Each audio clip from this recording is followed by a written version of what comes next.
Ladies and gentlemen, welcome back to another edition of NASCAR Chase for the Cup 2005 on the channel. And yes, I am back live. This is not a premiere. This is live for the first time in about 5 or 6 days. And how much of a better way than to come back at Talladega Super Speedway for the next race of the NASCAR Chase for the Cup season. If you watched any of the last two races on the premieres last week, we had one Texas that finished a very close second place at Martinsville. The two winners in those races, of course, us with Jimmy Johnson at Texas, and Tony Stewart got the win in a photo finish over Jimmy Johnson at Martinsville. Aaron's 499 action is about ready to begin. I will tell you, it is going to be wild because in practice, in the last 3 minutes on this current screen that you're seeing now, I have seen three drivers flip already. Tony Stewart, who else flipped? Terry Labonte was the first one to flip, but I think Mark Martin flipped. Literally, I saw Mark Martin and Tony Stewart sliding down the banking in one of the corners by themselves, like simultaneously, and I don't know how they got to that point.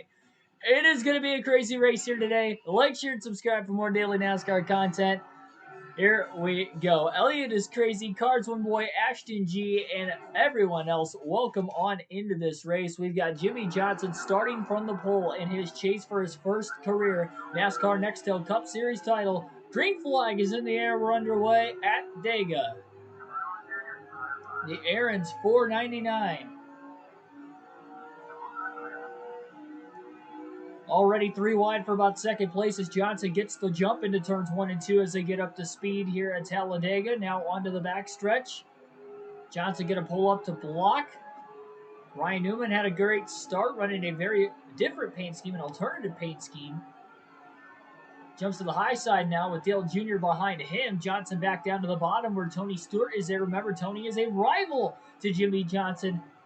After that Martinsville race where they finished in a photo finish, Tony Stewart keeps bobbling off the apron of the racetrack. He's got to be careful, hold on to his car. He does have a teammate right behind him, though, of Bobby Labonte, who might be able to help him out. Newman on the outside, Johnson on the inside. Lap 1 is going to be led by Jimmy Johnson by a half a car length. He'll get 5 bonus points as he clears Ryan Newman on the high side into 1. And he definitely does not want that 20 of Tony Stewart to get underneath, and that is for certain. Go Pack Go as well. Packers playing at 8:30 tonight. I'll miss kickoff with this stream, but I wanted to stream tonight. First day I've been back from Bristol, and I didn't get home until about a half hour ago. By the time I unloaded everything, it was about a half hour ago. Getting the stream set up, the process of that. And it's gonna be a fun night of racing. Already about to be 2 laps into this 188 lap event. Ethan, Black Ace, welcome as well. I didn't get to watch much football yesterday. I was on the golf course yesterday afternoon when I was down in Bristol with my dad, and we didn't have any internet at our cabin, so. And Dish didn't carry like the local channels either, which I was upset because I did try to turn on. It would have been the Titans and Seahawks game yesterday, but they didn't get local channels, so I literally couldn't watch football at all.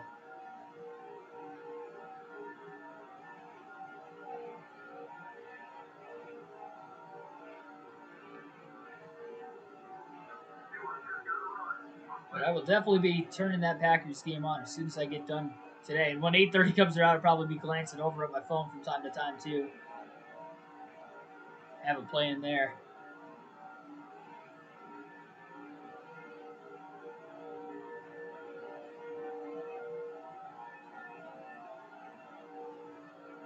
Haven't seen the past races in this game. How did you do? Yeah, this has been a wild season. So far, we've got 2 wins on the year. Tony Stewart's got 2 wins as well. A couple other drivers have 1 win, like Kevin Harvick, Dale Earnhardt Jr.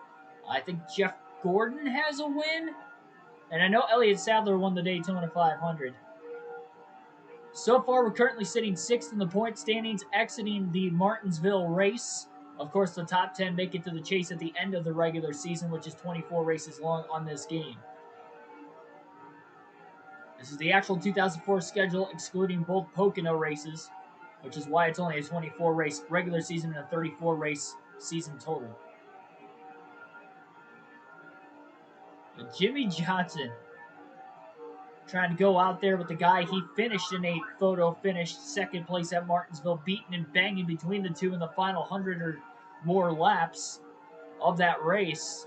Dale Earnhardt Jr. ended up going on to finish fourth, is right here inside the top three as well. But Johnson not only qualifying on the pole, showing the single car speed, but even in the pack at the front of the field with this clean air, he's definitely holding on strong right now, trying to lead as many laps as he can possibly do. But of course, you have to know that the big one will strike at any moment here at Talladega. It is pretty much a given that it will strike at least once, if not two or possibly even three times.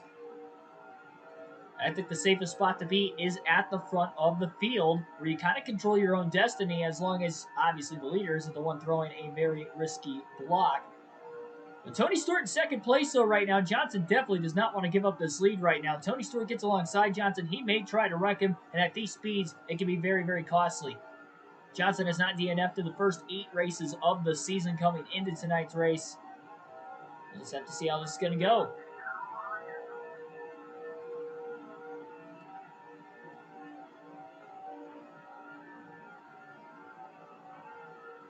Hopefully we can get the NASCAR Heat 5 season to return tomorrow. The problem is I got home a little later to run that race today. I know it's a 500-mile race just like this one.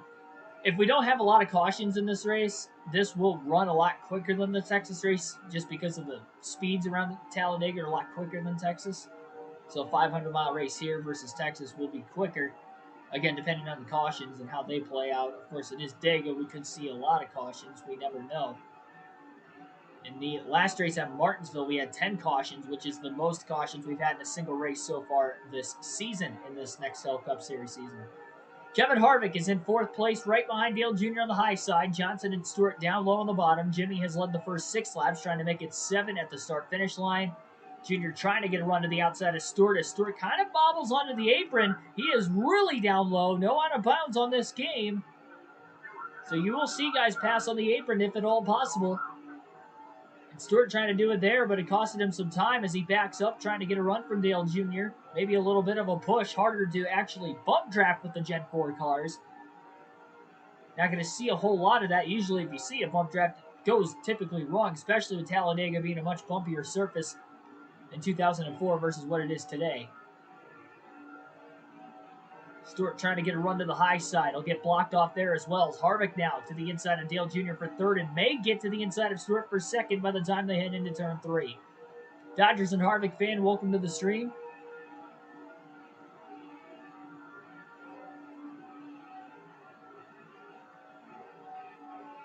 My fantasy team's doing pretty good right now. I'm down by 6 going into tonight, but I still have Robert Tonyan for the Packers. So as long as he scores a touchdown, I'm going to win because of a tiebreaker, because my quarterback scored more than his. Tony Stewart just brushed the wall getting into turn 1 there. That will easily give Kevin Harvick 2nd place. He's got, it looks like Rusty Wallace on the inside now behind him as Dale Jr. is falling back to 5th. Harvick's got a pretty good run to the inside, now to the high side, and Kevin Harvick showing the speed in that 29 car. Actually, this is Ryan Newman in the 12 who was behind him, not Rusty Wallace, so it was the other Penske Dodge.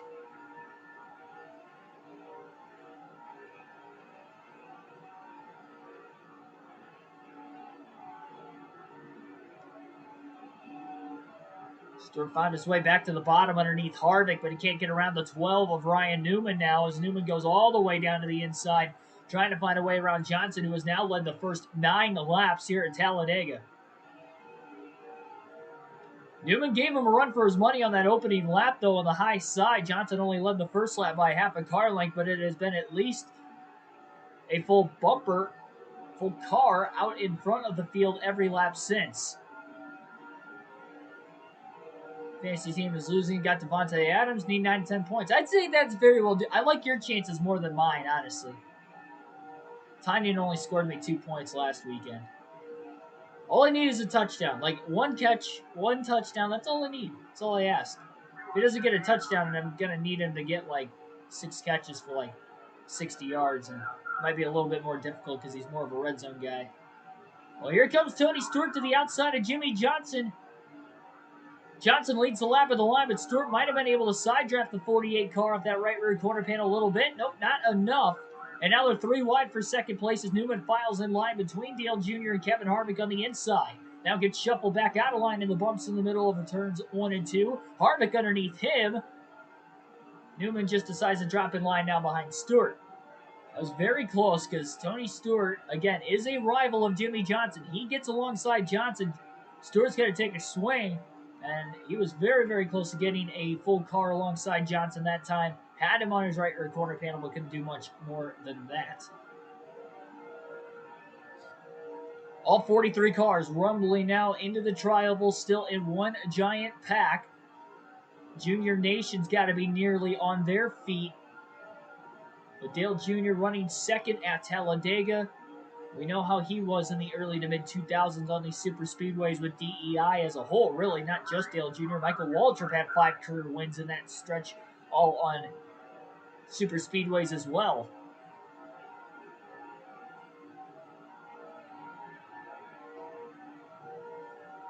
Yeah, unless Devontae Adams gets hurt, you have to keep him all season. He's just too much of a threat for the Packers offense.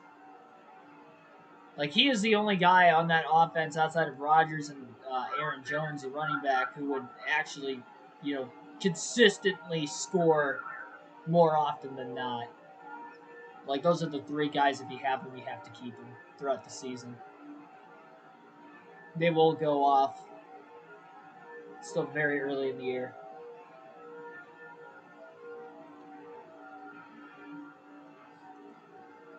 Now, although it's pretty much one giant pack, you can kind of see out of the rearview mirror that is a little spaced apart outside about the top 15 or so. There's a tiny gap.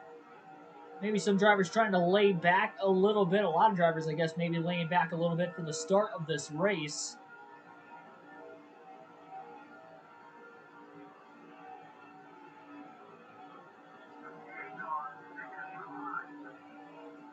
You're trying to go high. Newman and Stewart went with it for a brief moment. You have to assume Dale Jr. is going to have some really, really good speed underneath that 8 car. But Johnson wants to lead as many laps as he possibly can.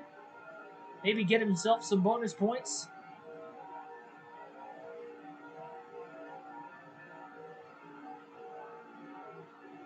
Newman backed up to get a very big run for a push from Tony Stewart. Not physically, but him just being there in the draft was enough. He'll get to the outside of Dale Jr. for second place down the back straightaway.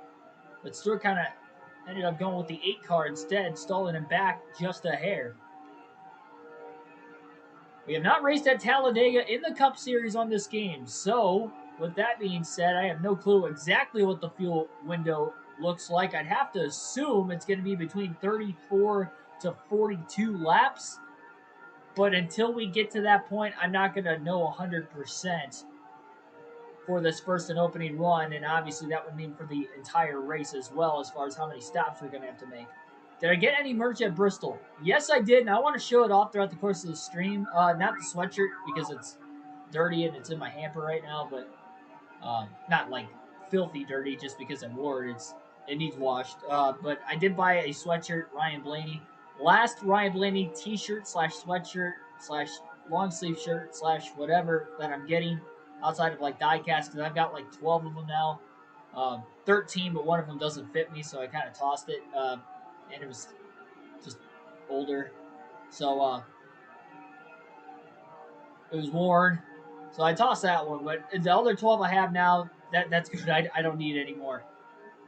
So what I'm gonna do is I started a collection of buying some older die casts at the racetrack. I went into the tents, got there early enough Saturday, or really Friday, and looked around, and then I knew what I was gonna get for when I went Saturday, if they were still there, and I got some pretty nice older die casts I want to show out throughout the course of the stream tonight, because they look pretty cool. But I'll wait for like a caution or pit stops or something to happen to show you guys throughout the course of the race tonight.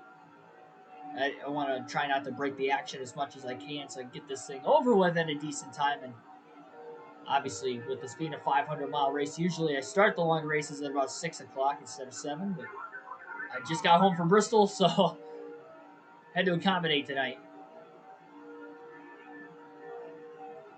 You guys definitely seem to be enjoying it so far. Stewart's going to get to the inside. Almost contact in the center of turns 1 and 2.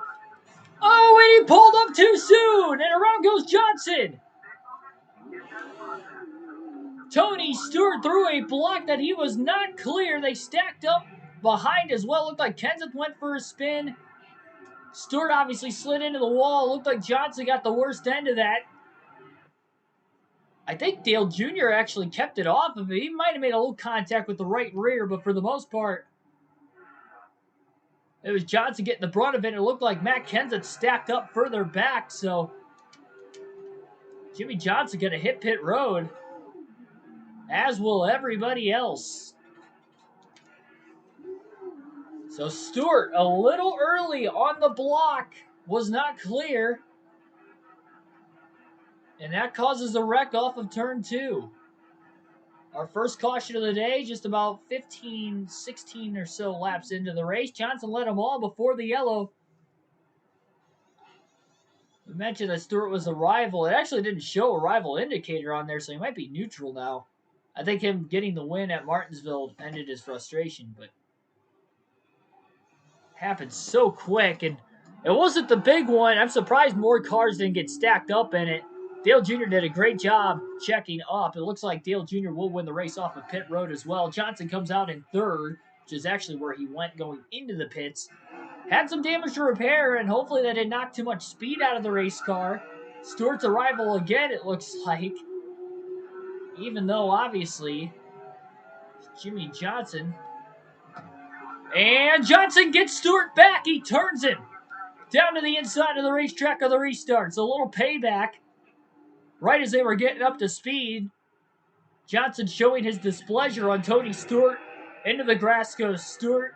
Back up the racetrack. Oh, man. Luckily, everybody missed him. And nobody was involved innocent bystander-wise like Kenseth was on that opening yellow of the race. So tempers from Martinsville last week are spreading over now on this Monday night at Talladega for the rest of the field. 2 cautions in the first 20 laps of the race. Stewart will get his spot back on Jimmy Johnson, but Johnson saying, hey, I did not appreciate that one bit. And it could have knocked not only these two, but a lot more drivers out of the race. Johnson going to get the restart gear in it. Tony Stewart on the inside. He's got his teammate Bobby Labonte behind him. Johnson knew that, so he pulled down to block the 18 car again. And he's going to have to find a run on both Tony Stewart and Dale Jr. It looks like Stewart's going to try to go for the lead down the back straightaway.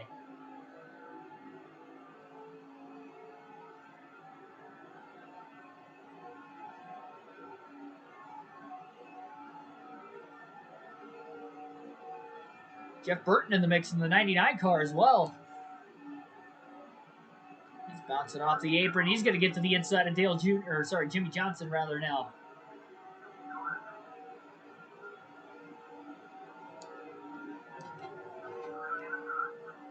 Johnson's got a massive run here on Stewart. Dale Jr. leads his first green flag lap of the race now. Johnson just going to draft with Tony Stewart. These two are going to work together at least until Stewart is not a rival anymore before Johnson's going to try to make the pass on him.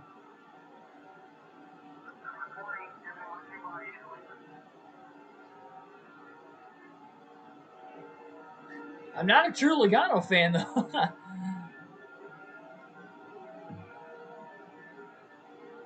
I don't feel like I've seen too many Shell gas stations around here. Like closer inner city in Toledo, probably, but that's about it. Stewart and Johnson might actually work together to get around Dale Jr. here soon. Jr.'s throwing some blocks on Tony Stewart. The top 3 are just kind of pulling away from the field right now. But Johnson is consistent with not wanting to pass Stewart until that rival indicator goes down. Now he's got a run on both Stewart and Dale Jr. 2 for 1. Stewart goes with the 8 car, but Johnson pulls clear down the back straightaway. What a move for Jimmy Johnson to get by both race cars. Built up that run all by himself.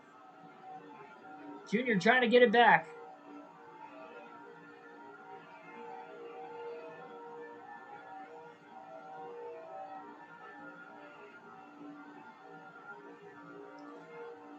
I remember when I went to Talladega this last spring. I think I saw it there in the fall last year too. That there's a Texaco gas station, like really close to the track. And I didn't even know they had those anymore. I thought those were no longer. Oh boy, Junior took a peek to the inside. Johnson blocked him cleanly. Almost got into the 8 car though. Junior had enough of a run. I think he lifted and let the 48 in. Can't say that that would happen super late in the race. Dale Jr. down on the apron, and again he gets to the inside in the 48 car. What lane is Tony Stewart going to go with? Is he going to go with Johnson, or is he going to go with Jr.? He goes with Johnson through the tri-oval. Jimmy will lead the lap at the line on the high side. Now he's going to go down with Dale Jr. on the inside of the racetrack. Johnson trying to hold on strong right now, and Dale Jr. is going to get to the lead. As these three are starting to race each other a little bit more now, it does seem like the rest of the field is starting to close back in on him now.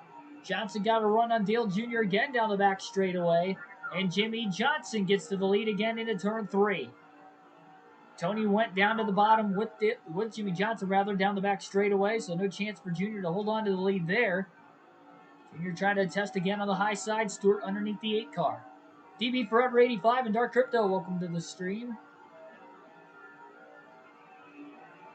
It was some great racing, especially Friday and Saturday's races while we were gone on the channel and off the channel. The premieres we had, the 2 better races were Friday and Saturday, and by far the 2 better races from the weekend at Bristol were Friday and Saturday. Hopefully you guys enjoyed it as well.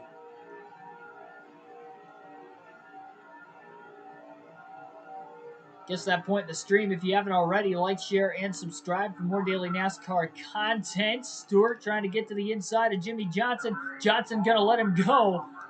Got way out of the gas. He does not want to get turned by Tony Stewart again. And Tony's gonna get 5 bonus points leading his first lap of the race. Somehow was able to find himself in line, but Stewart had way too big of a lead. That allowed Johnson to pull right to his back bumper quickly, but Jimmy did not want to make a move. He's going to draft with Stewart for the moment. Going to kind of break away from that 8 car a little bit. And there we go. So now Tony Stewart is not a rival anymore. So Johnson will make the pass into turn 3 and clears Tony Stewart right back. So Stewart was able to get 5 bonus points. Johnson gets back to the lead again. He has by far led the most early on. We've had 2 cautions in the first 20 laps of the race, and now out to lap 32, and everybody has pitted once in this race under that first caution. Nobody pitted under the second yellow. So still not sure exactly how far we can go on a single fuel run.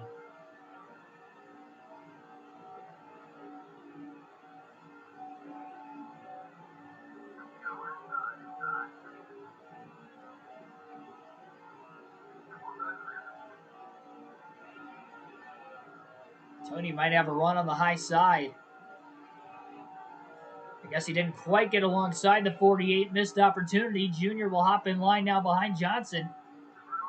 Junior almost gets underneath the 48. Now Johnson's going to slide up the track a little bit. Look at Dale Jr. aggressively trying to side draft that left rear corner panel of Johnson. There's not enough cars in this pack to really give these guys a huge enough of a run to consistently get around the 48. Stewart might try to take it 3 wide, it looks like. Junior underneath. He'll block the 20 of Stewart. Stewart underneath. Block the 8 of Junior, rather. And now they're both single file, and Tony Stewart's going to get to the lead off of turn number 2. Johnson and Junior side by side. Johnson going to trap with Tony Stewart. They get a bit of a pull now into turn 3. Johnson down low. Tony could not block that run. And look at the runs these guys are getting here in this race as Johnson swings all the way up high to try and block. Back to the bottom now off of turn 4 on Stewart. Great pack racing at Talladega early on.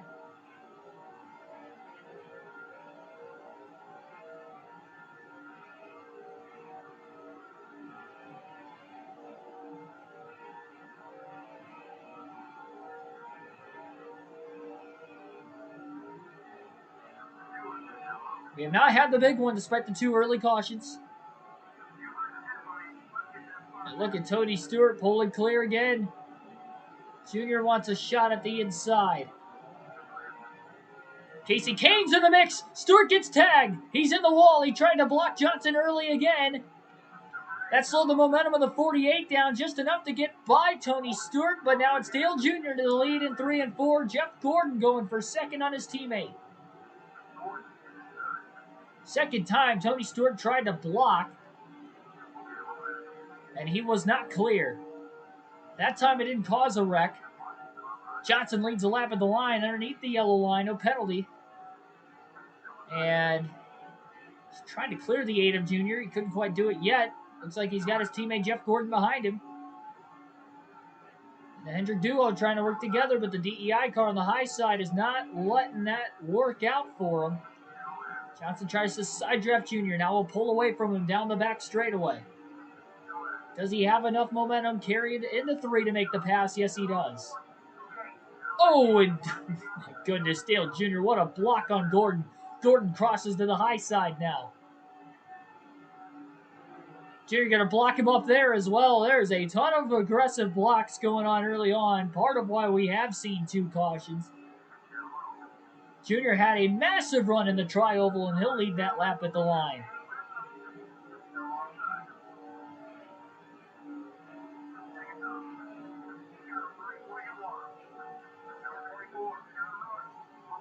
Gordon to the inside. Johnson gets the run off the banking. Jr. also pulled in front of him. That's going to help as well. Massive run for Jimmy Johnson. The amount of lead changes these guys are probably going to go through by the end of this race is going to be insane. As Johnson gets on by Dale Jr.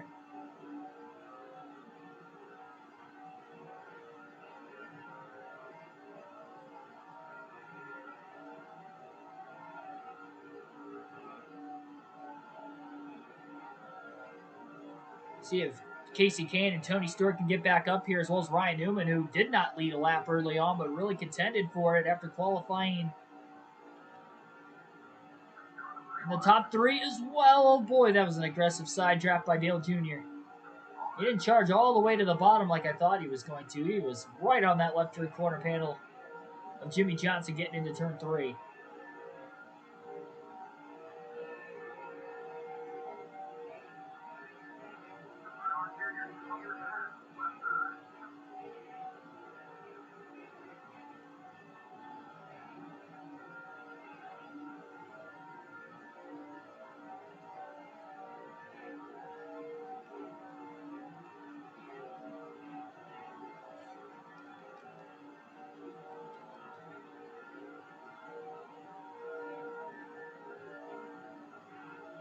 Johnson a little wider than what he wanted to get into turn 1. That stalls the momentum out, causing the 8 and the 24 to go side by side, getting into the corner, but still neither one can get around the 48 of Johnson.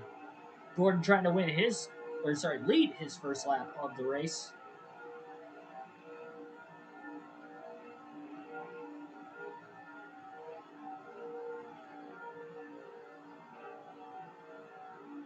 I think the next track on the season's at either Richmond or California, and I can't quite remember which one it is. This is probably the next 2 races, honestly. I know the Coke 600 is coming up soon, which means the All-Star race is coming up soon as well. Contact between Dale Jr. and Jimmy Johnson. Jr. got way out of shape, down to the apron of the racetrack as well. And Jeff Gordon's going to get to the lead. I think Johnson was the one who threw the bad block that time. And Dale Jr. is going to go right to the back of the pack. McKee boys, welcome to the stream. Halfway on fuel now for Johnson. That happened so quickly. I couldn't even... You guys be the judge down in the chat. Did I come down on the 8 car, or did he kind of slide up into me? Because I have no clue. I thought it was clear. Next thing I know, he was underneath me and we were making contact. Like, it just happened so quick here at Talladega. And luckily, the pack is far enough back that even though Junior got into the wall, I think he was able to miss everything.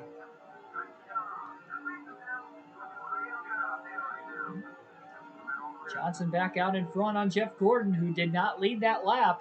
Johnson beat him back to the line, so Gordon's still looking for 5 bonus points.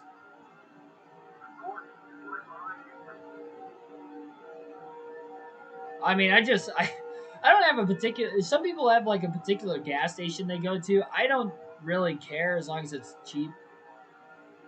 Like, wherever it looks cheaper. There's, like, 4 gas stations at a rest stop area or whatever, and I'm just going to pick the one that's the cheapest. We got a slow car down the back straightaway right now. Trying to work his way onto pit road as we stay green for the moment at Talladega. 40 laps complete. We've had 2 cautions so far in the Aaron's 499. I did too, McGee boys. This was my favorite NASCAR game as a kid. Well, I saw Gordon that time, but was able to make the block.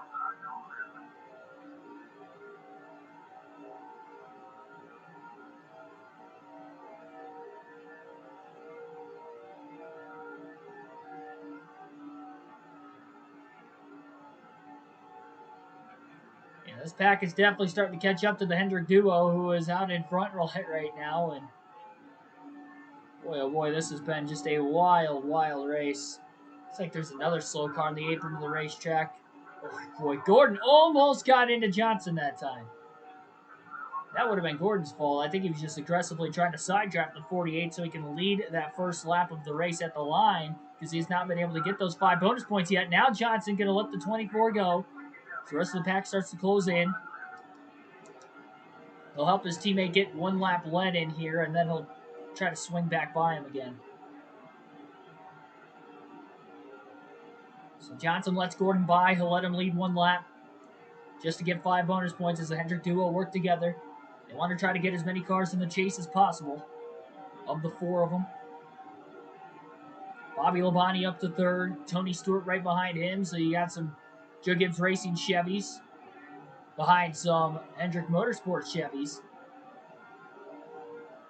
Gordon leads the lap. Johnson makes the dive into 1. Gordon with a block. And he was not clear as Johnson is going to clear him, in fact, into 1.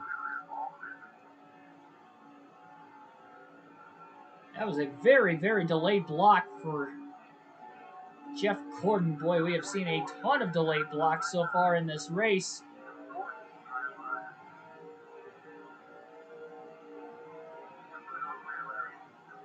Labonte trying to get to the inside of Jeff Gordon. Gordon blocks train game on the inside of the racetrack, and Gordon is going to be clear off turn 4 again. He's going to lead his 2nd lap of the race, it looks like. So he pulls up in front of the 48 of Johnson. Now back down in front of Labonte on the inside. Casey Kane back in the mix again as well. Got to be very steady in this situation.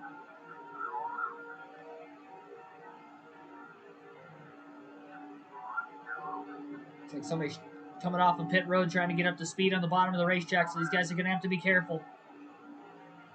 And, oh boy, that's an aggressive side draft for Johnson. The back of the 18 of Bobby Labonte. That's Dale Earnhardt Jr. coming out of the pits. May have had to pit after the damage a few laps ago, so Dale Jr., one of the favorites, are a lap down here at Talladega. We know Dega can shift the running order quite a bit by the end of these races as well. So we'll have to keep an eye on Dale Jr. to see if he can get back into this race after being a lap down as he merges himself back into the pack. So he's going to have some drafting help.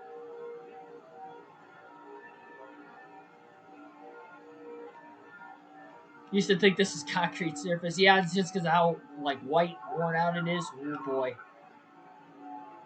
Johnson was going to block Gordon. Realized Gordon was already underneath him. A little bounce off the wall, not going to help either. Johnson's moving all over the place now. He is definitely struggling with the handling of that car after the contact with Stewart earlier. 4-car pack at the front right now. Case Kane came close to his first career win in the last race at Martinsville.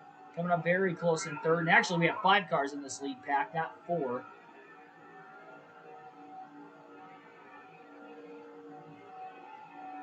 Gordon leads another one. Johnson getting into the draft of Jeff Gordon into turn 1. He's got a major, major run. Now he's going to look to the high side on Gordon. Maybe bailed out of line a little early. Now he's down low underneath the 24 here.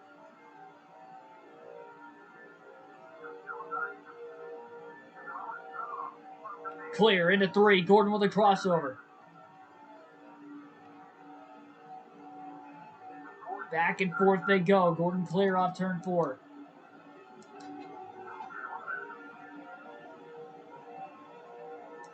Johnson again, gonna go high. To the line. Who's gonna lead this lap? It's gonna be Johnson by inches. And clears Gordon aggressively with a block into 1. Almost 50 laps complete already. Despite the 2 early yellows, this race is flowing pretty quickly. It's amazing how equal these 2 Hendrick cars are. They get a run in the draft on one another and they keep passing back and forth. So they try to lead as many laps as they can to hopefully get the 10 laps led, or 10 bonus points for the most laps led at the end of the race. Gordon doesn't have a lot of help. Got Kevin Harvick in the mix again. Now Labonte goes up behind Gordon. Back down behind Johnson.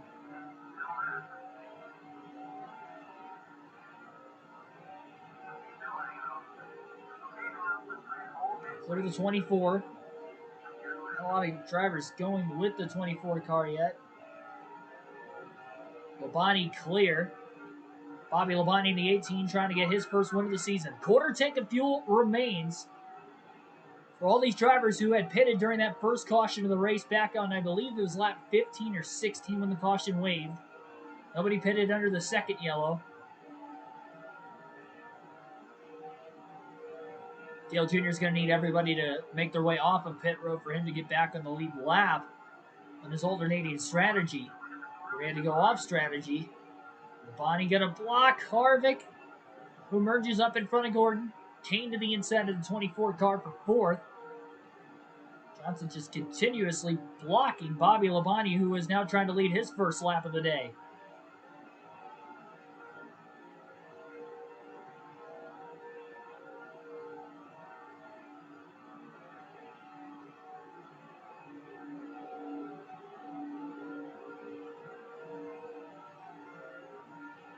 Down in the comment section below, who do you think is going to win this race?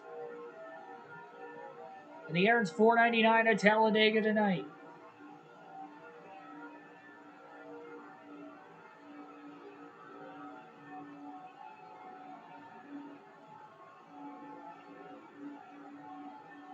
Johnson has led the most so far, but we have a long ways to go, and he did not have a good finish at Daytona at the very beginning of the season in the 500.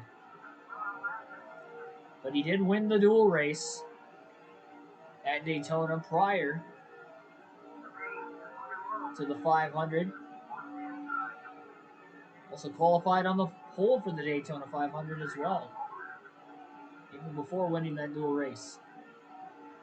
Dale Jr. coming off of pit lane. I think he's just very slow. I think Jr. has been down a cylinder after the contact that was made battling for the lead with with Jimmy Johnson earlier in the race.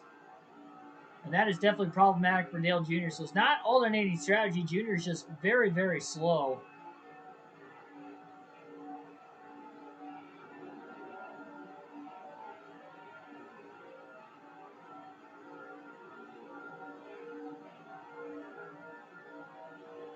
Elliot is crazy, says Jimmy Johnson for the win.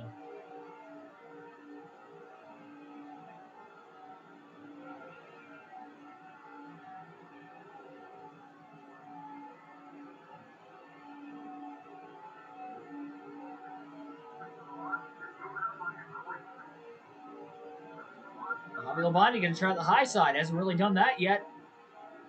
Not enough of a run, even with the 24 of Gordon behind him. Casey Kane going to try to drop him to the bottom. Trying to find a way underneath Jimmy Johnson. He is there, and rookie Casey Kane, who finished runner-up second in a dual race to Jimmy Johnson at Daytona this year, is trying to lead his first lap of the night at Talladega. Can he do it at the line? Yes, Casey Kane, 5 bonus points. Leading his first lap of the race.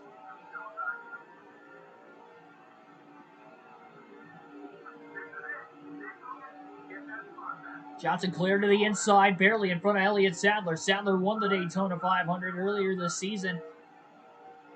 Only win in that Robert Yates Racing 38 car, and in fact, the only win for Robert Yates Racing as a whole this year. Jarrett's still winless. Johnson clears the 9 of Elliott, getting into the corner again, but look out for the 38 of Sadler. He is definitely going to be one of the favorites again today, trying to win the first 2 restrictor plate races of the season. 2 by 2 and maybe even 3 wide, I'd have to imagine, throughout the pack behind the 48 who leads this race. We'll have to see how spaced apart this pack might get after green flag pit stops, which will be coming very soon. We have not seen green flag stops yet today.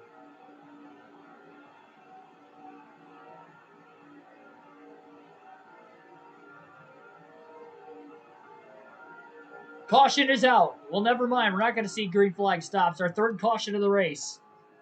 There's a crash in turns 1 and 2. Greg Biffle goes for a spin, and somehow his teammate who was behind him, Jeff Burton, missed him. What a wreck avoidance for Jeff Burton. He was so close to getting into him. Just missed to the outside. Biffle came down the banking in time. Hard hit for Greg Biffle. Well, that is our third caution of the race. Another single car yellow. Jimmy Johnson going to hit pit road, and I'm sure the rest of the field will follow into the pits, and yes, they do. 4 tires and fuel for the 48 car. And again, as well, for the majority of the field, our third caution again of the night, just over 50 laps in.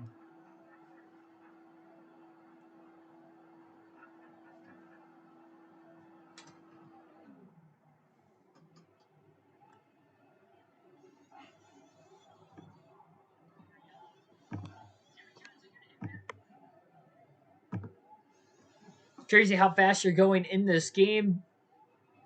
Doesn't seem like NASCAR is as fast as it used to be. Well, at the super speedways, they were actually faster up until the last rule change they made. And actually, the speeds you're seeing on the super speedways now are actually very similar to the speeds you're seeing in this race with this current package. Well, Jeff Gordon won the race off pit road. Green flag back in the air. Johnson's going to try to get around him on the restart. Single file restart once again. Nobody is a lap down yet. We have not had a slow enough car that has fallen off the pace of the lead and has gotten passed by the pack behind. Johnson got around his teammate on the restart, though. Still trying to defend on the 24 car as they get up to speed down to the bottom, but here comes Harvick up high. Drafting help behind from the 38 of Elliot Sadler. The 9 of Casey Kane right behind Gordon. Here comes Harvick on the high side. Sadler still behind him off of turn 4. Who will lead the lap at the line? 3 wide off turn 4. Now Gordon peeks to the bottom. Johnson in the middle with the 38 of Sadler on the high side. Johnson clears Sadler now as he moves up into the tri-oval.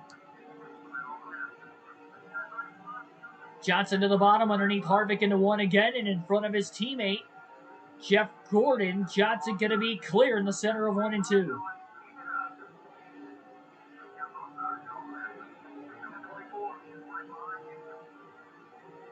Yeah, we were seeing speeds of like high 190s, 200 miles an hour in this game.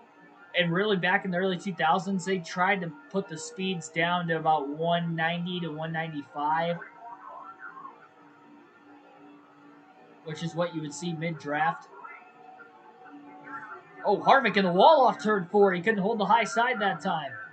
Gordon got to the lead briefly. Johnson slingshots by him in the tri-oval. And is going to clear him up the racetrack. 3 wide for about 4th place.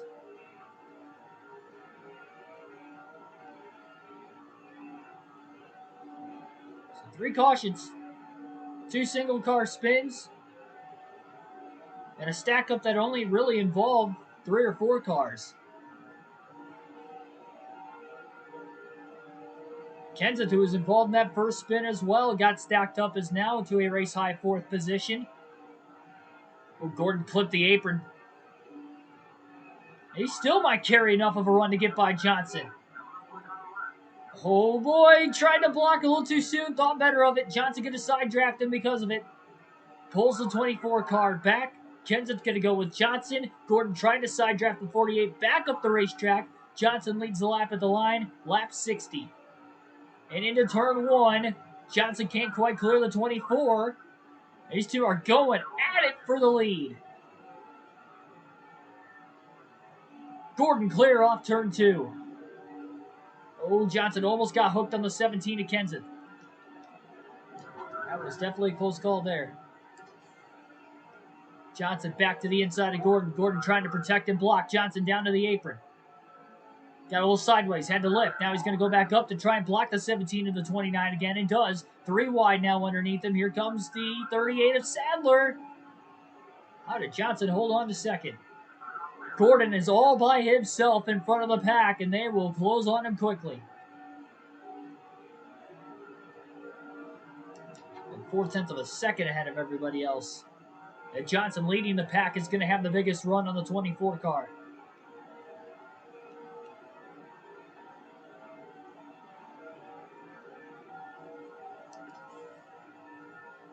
Oh, man.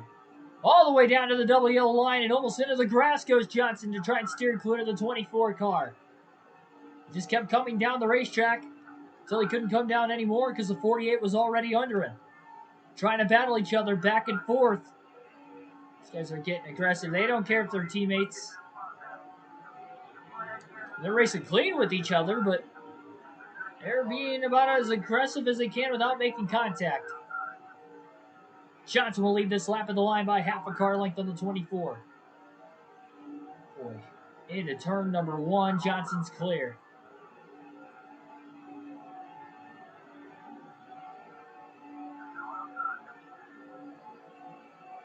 Kenseth takes it 3 wide. His run stalled out. Still side by side in the middle and upper groove.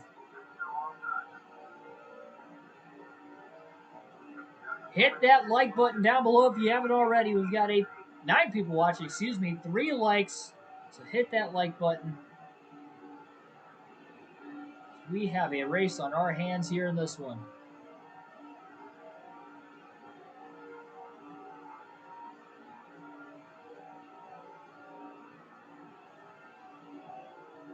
Oh, trouble! In the tri-oval, Gordon and Harvick get together.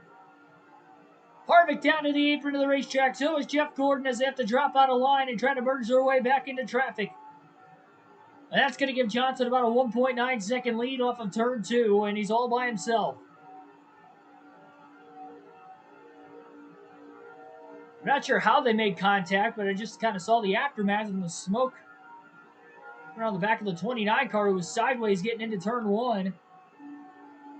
How did that not cause the big one? Well, that's what happens when you're 3 wide with these cars. This bumpy of a racetrack, as fast as it is, it's very easy to run out of real estate.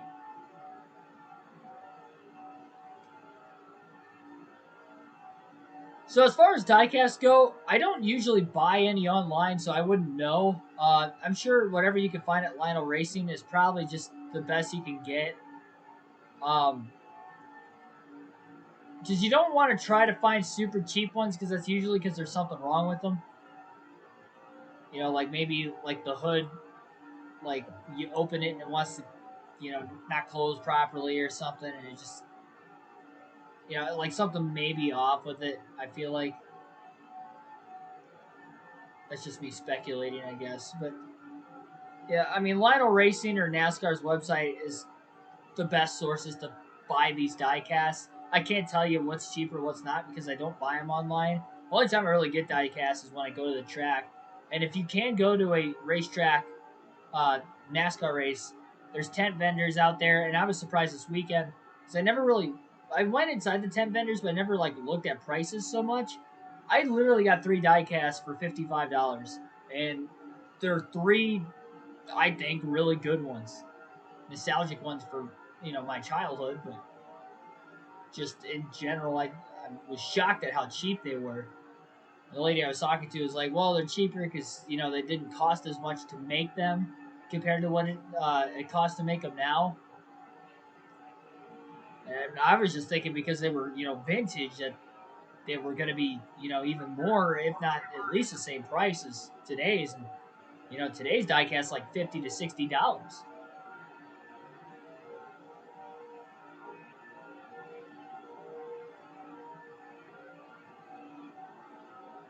The pack has gotten back up to Jimmy Johnson again, but he does hold on to the lead. Elliot Sadler in second. Matt Kenseth, Bobby Labonte right behind him. It looks like Ryan Newman. Jimmy Stewart back in the mix again.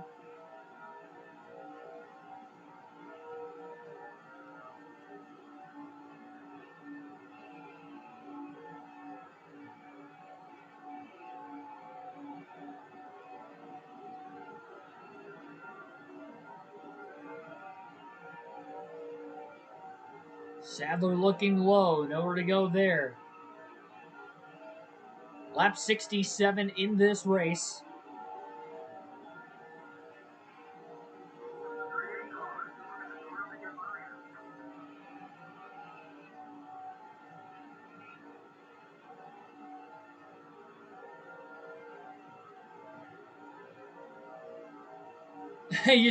Yeah, Lionel Racing was an actual race team. That's funny.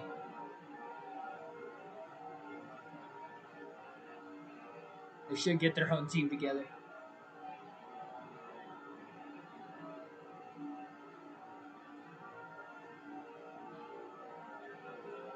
Sadler had a big run. I thought he was going to make a bolder move on Johnson than what he did. That one didn't really do anything for him. And now he's on the high side. He might get stuck there into turn one as Matt Kenseth is going to make the move underneath the 38 car for second place. Kenseth wants to go for his first lead. I don't think Sadler's led yet either. Both drivers searching for 5 bonus points.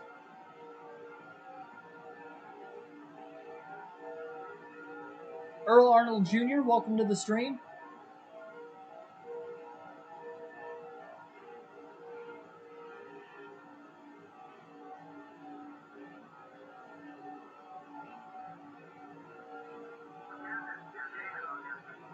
Kenseth with a run up high. Trying to cut down in front of the 38. He's there. Contact in the tri-oval. Kenseth is in the wall. Kenseth is in the wall. He clipped the 38 after Jimmy Johnson had started and initiated the contact. Our fourth caution of the race. Second one Kenseth has been involved in. And blocking gone wrong in the tri-oval again. The only drivers involved were Kenseth and Sadler, with the heavier of the damage. Johnson will come on to pit road. We'll see if everybody else follows. No, they will stay out. So Johnson will give up the lead. He'll pit for 4 tires and fuel. Our fourth caution in the first 70 laps here tonight at Talladega.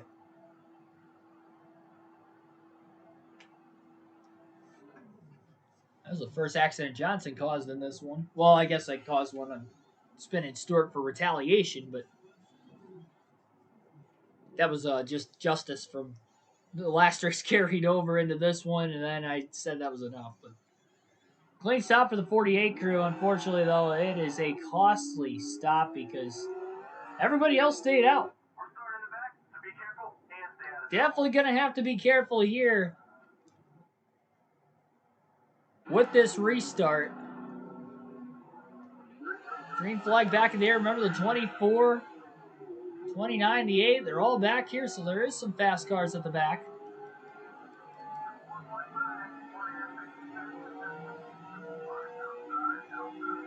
Johnson trying to go 3 wide on the restart.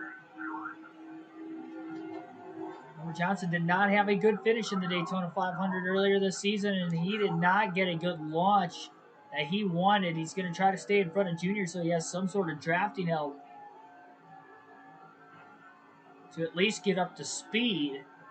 And then he might have to let Junior by and draft behind him. So whatever problem the 8 car had, it seems like they got it fixed and they're at least running decent on pace again. Elliot Sadler is now the new leader off of this restart. I think Dale Jr. got in the wall off turn 4.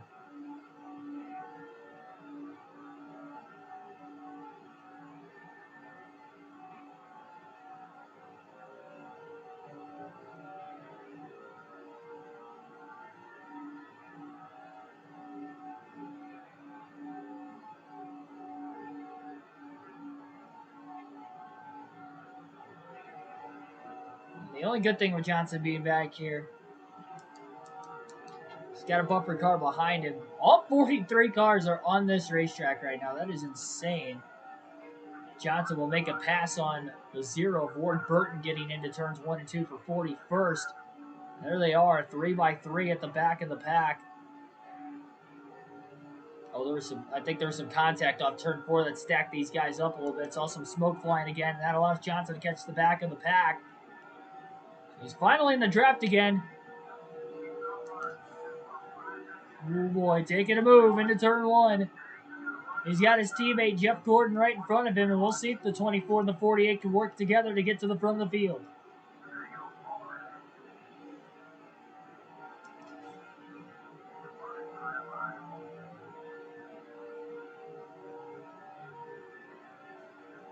Five frames per second. Oh, man. Big block by the 22 of Scott Wimmer.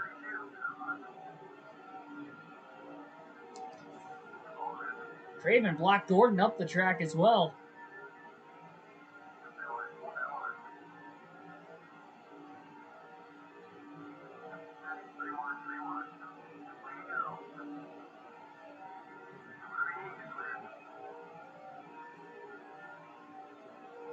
Johnson's got fresher tires. That makes a difference on this older surface. And that is why he is getting through the pack once he got the drafting help.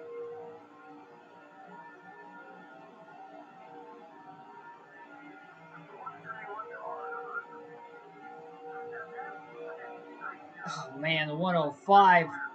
A late block on Johnson that time. Cost of the 48 is run. And he had getting into turn 3, trying to latch onto the 31 of Robbie Gordon. Yeah, I know it's not 5 frames per second. It's not that bad.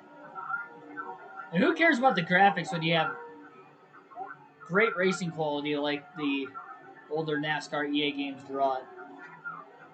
The physics were there.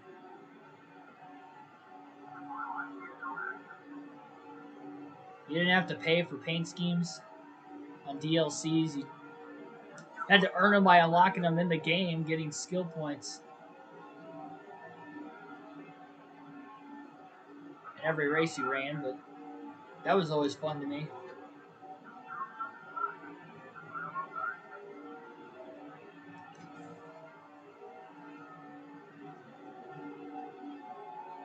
Well, there was a block again. Mark Martin put on Jimmy Johnson. Johnson's like, okay, Mark, I'm just going to push you then. That's what he did. 3 wide, it looks like, getting into turn 1. Johnson pulls underneath the 6. Biffle was underneath both the 0-1 and the 88 up there. Dale Jarrett, Joe Nemechek to his outside.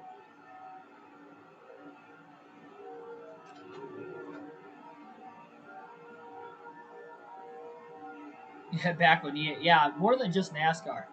Madden 06 is my favorite Madden game growing up. Still is, that's why I have it. Oh boy, this is going to get risky. Johnson thought about going 3 wide to the high side. He crosses over towards the bottom, trying to get a run there. Nemechek going to try to block. Johnson's already underneath the 0-1 and the 40.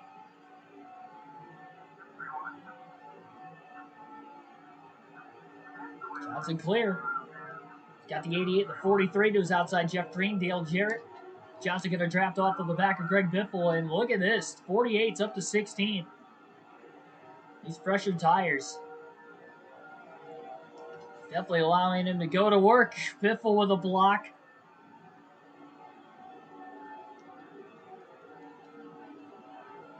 That stalls the 48 car out again. I think Biffle's just going to have to pit when the rest of the field does and not go off strategy so he has some drafting help. Otherwise, he's going to lose time. Another block by Biffle.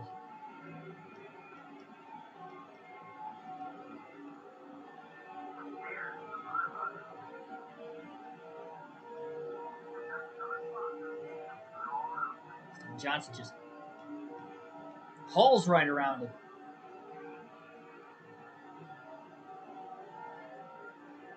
Super Speedway races, not only in this series, it just seems like any series on this game. Trucks, Busch, Cup, just haven't gotten good finishes.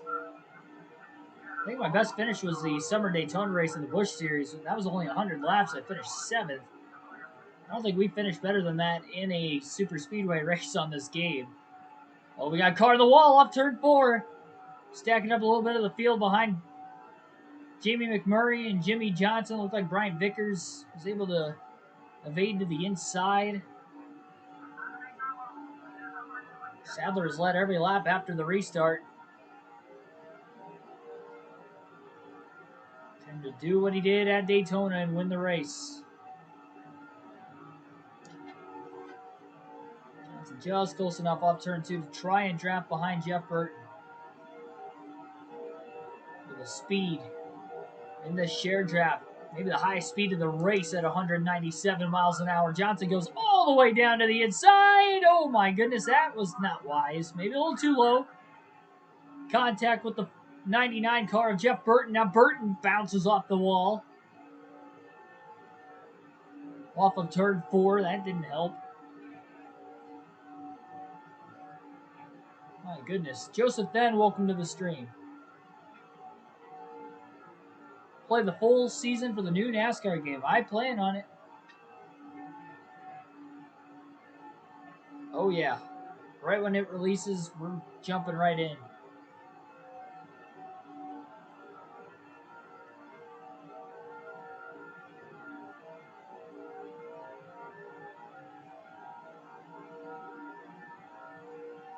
Here is the lead pack with the 38 out in front. Johnson trying to latch on to Bobby Labonte. He's using the fresh tires to his advantage to try and claw his way back through the field. Been a little bit since he has last led, but he is going for it underneath Labonte. We're pushing the 97 in the mix. He's still winless this year. It's Tony Stewart. Looking from the 48.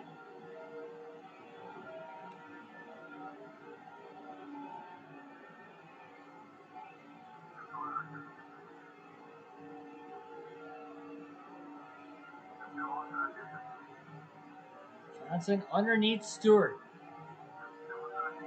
Ooh, Kenseth squeezed the 48 car. Kenseth went about as low as he could have went into the corner, down towards the apron. Johnson lifted a little bit. He just let the 17 go. Johnson just trying to stay out of trouble as much as he can. All things considered, the car is not too dinged up.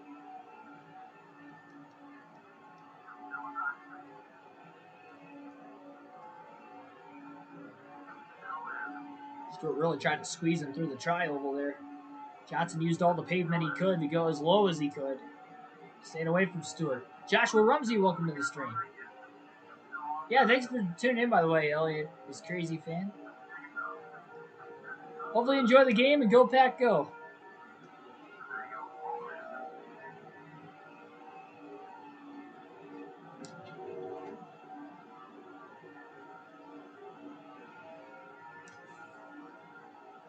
Johnson trying to get around Kenseth. He shakes him to the high side. A lot of drafting help on Ryan Newman. Oh, man, what a squeeze. Cleared Kenseth just to get to the inside of Newman. Now he's inside of Casey Kane. And up to second place, it looks like, into turn 1, blocking Kane.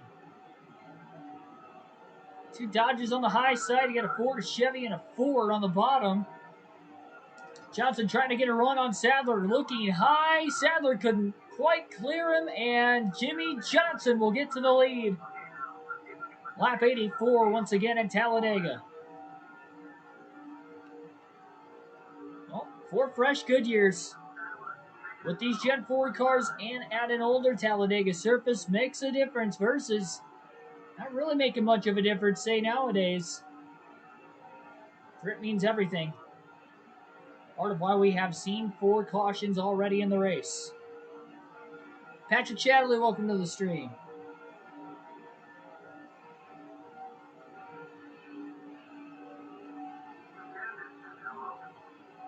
Kenseth with a run. He'll get to the inside.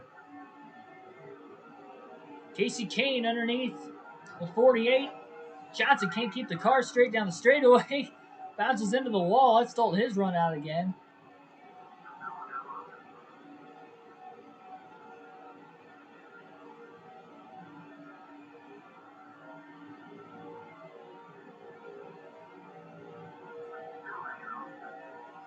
So we get a run up the middle, 3 wide, into the lead in the tri-oval. What a move by Johnson. Backed it up enough.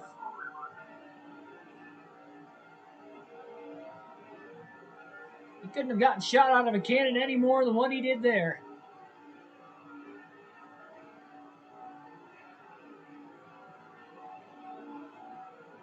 Talladega looks amazing. NASCAR chase for the cup. Like it. For sure. This whole game as itself is amazing.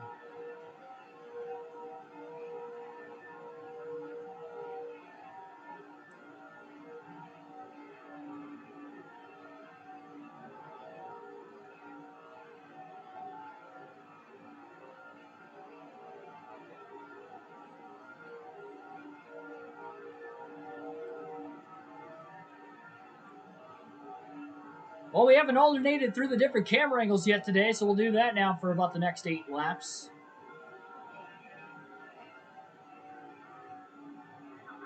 Johnson continues to try and block Casey Kane in the 9. Ryan Newman right there as well. Kane got a run to the high side, and Johnson not going to block that. Down the back straightaway, Stewart is coming as well. After behind that 48 car. No way for Johnson to really tell if he is clear of the 9 of Casey Kane yet. I don't think he is.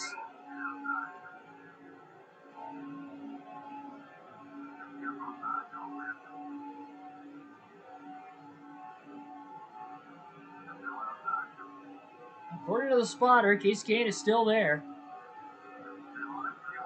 And he is. A car coming out of the pits on the inside of the racetrack now. Trying to get up to speed. It's Dale Earnhardt Jr. According to the spotter, he was just coming out of the pits. Tony Stewart somehow got in front of Casey Kane, and actually Kane lost a couple positions. Stewart to the inside, he'll get to the lead.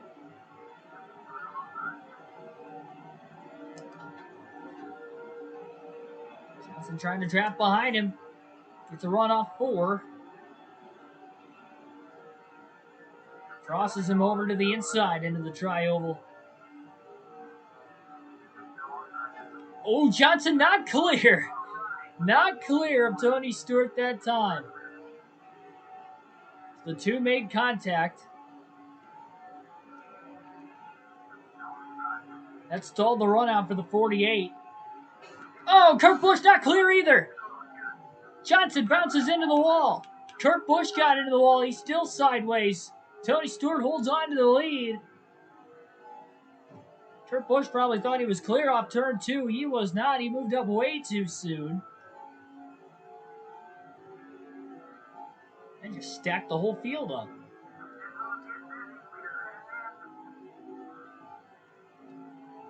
And now the leaders are entering onto pit road. A lot of them just making their way off of pit lane. Johnson continues to lead back to the start-finish line. They're going to have to be careful. Oh my gosh. Scott Wimmer thought he was coming up onto the racing surface there for a second.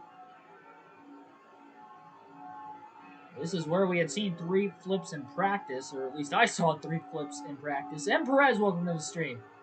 How do I get good in 2005? Just practice, man. Just like really with anything in life, video games are the same. Practice makes you better.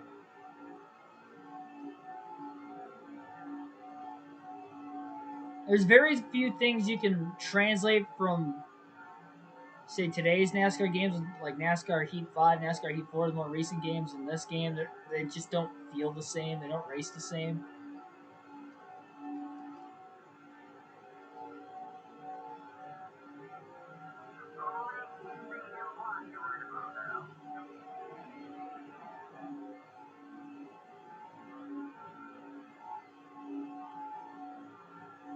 Johnson is staying on the track for the moment, but he will end up having to pit here very, very shortly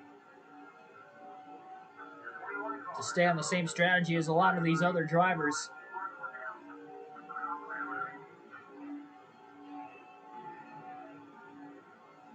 Just past Sterling Marlin, the silver bullet.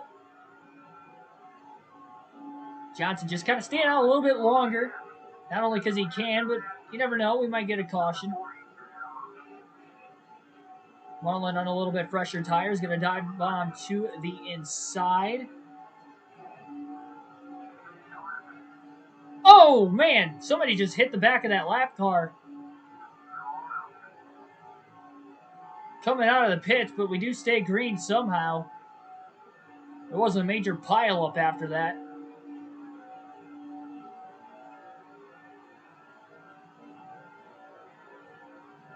That could have very well had been the big one, and now Waltrip pulled to the outside of Biffle as they were getting up to speed. Johnson had nowhere to go, and that really crinkled the front fender of the 48. Had a good camera shot of it.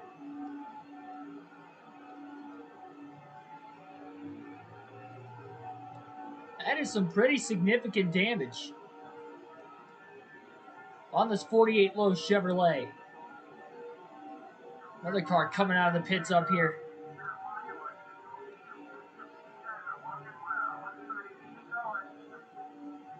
That held Greg Biffle and Michael Waltrip on the lead lap still.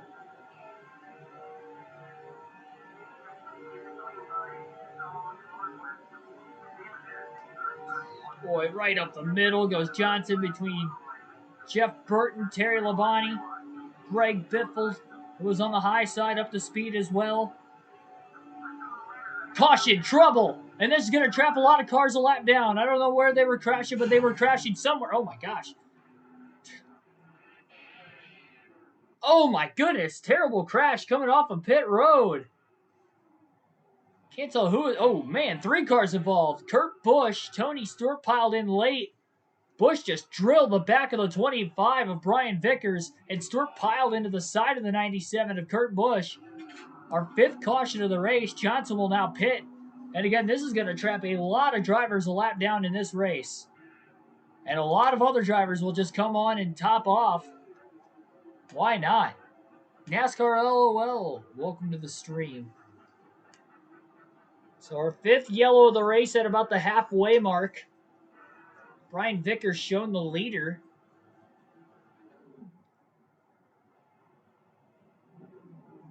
Johnson going to have to repair that damage after getting in the back of Waltrip 2 laps before the caution. I don't know how Kurt Busch was going that fast. He must not have came out of the pits. Because he was at least fit. I mean, he was so much faster. At least 50 miles an hour faster than Ryan Vickers. And there you see all the lap cars who will line up to the inside on the restart, and the lead lap cars will be on the outside on the restart. Green flag back in the air at Talladega at lap 97 following the 5th yellow of the race. They're going to be scattered now with this double file restart. Johnson going up the middle 3 wide.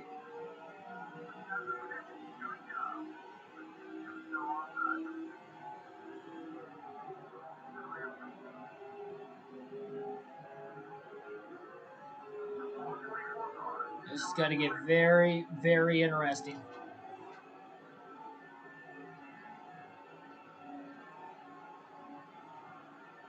Well, that was the caution Johnson wanted to trap a lot of guys a lap down. It's going to be hard to tell who's on the lead lap and who isn't up here.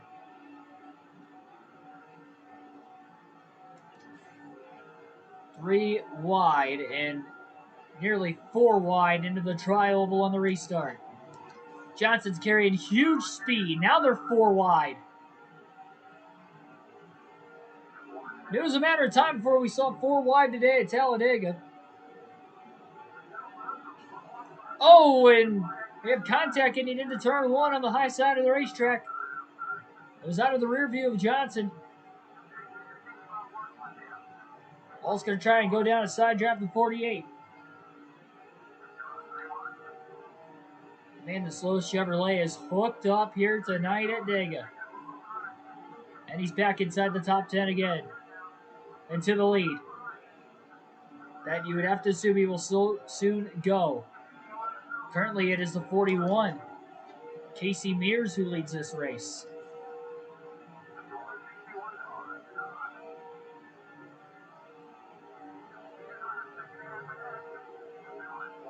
Johnson is just mowing through this field right now.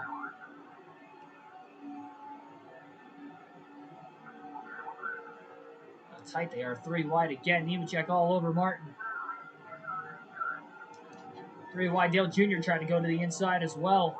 Johnson had a massive run on the back of Casey Kane at 197 miles an hour into turn 3. No way of anybody blocking the run the 48 had there.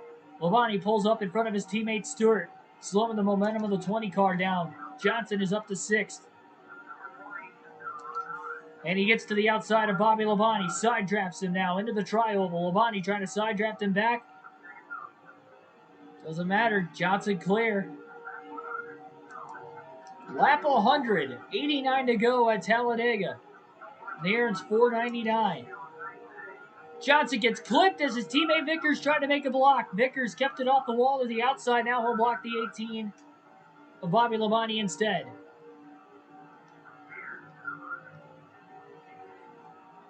Oh my gosh, that was just a terrible clear on Johnson with Casey Mears sliding on the inside of the racetrack. Oh, they got stacked up bad in turns 3 and 4. I'm surprised I didn't bring out a caution. That was bad. Johnson tried to squeeze into a hole that was open between the 24 and the 41. He obviously moved up way too soon. Put himself and Mears in the wall. And now Jeff Gordon and Kevin Harvick are pulling away.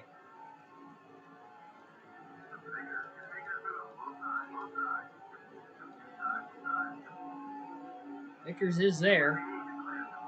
Johnson, Vickers are teammates.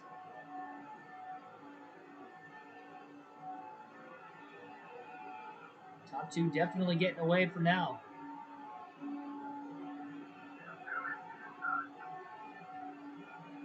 Still have not seen more than a 3 or 4 car accident today. Almost got hooked on the right rear of Newman.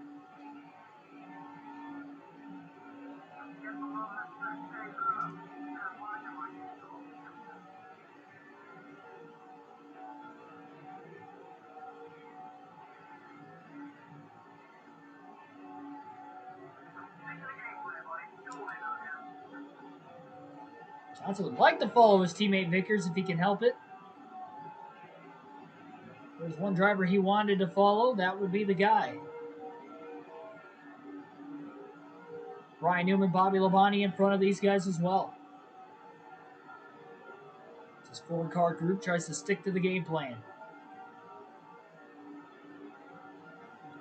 Still at least 2 pit stops out from the finish.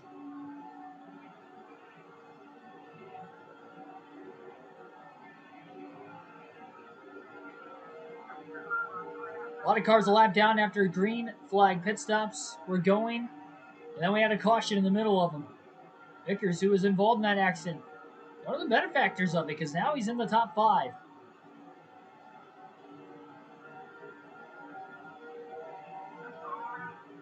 Labonte underneath Newman. Vickers going to try to take it 3 wide. Johnson going with his teammate.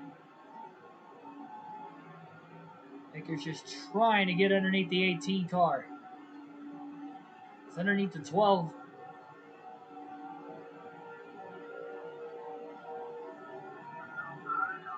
Has to pass one at a time, it looks like.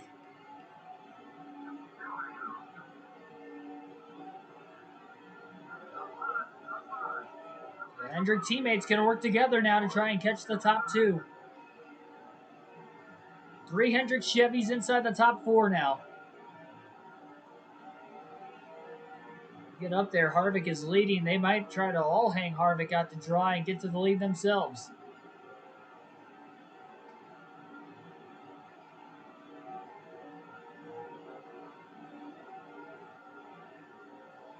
Well, not sure if Vickers led a lap on that restart or not. I know he got the restart from the lead. Guess that would mean he would have maybe led a lap. Coming to the green flag,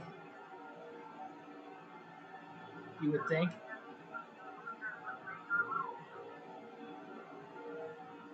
24, 29, they're kind of separating from each other a little bit. Really, the top 6 have really all strung apart from the rest of the pack. Johnson kind of messed that up after the contact with Casey Mears.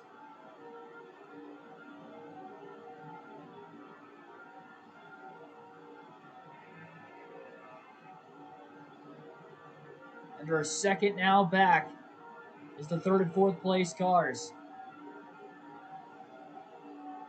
Slow car on the inside of the racetrack.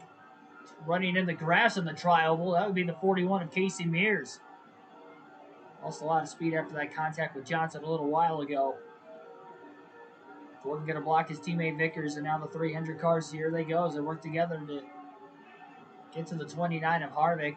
They obviously have the drafting help. Harvick does not have any drafting help at all.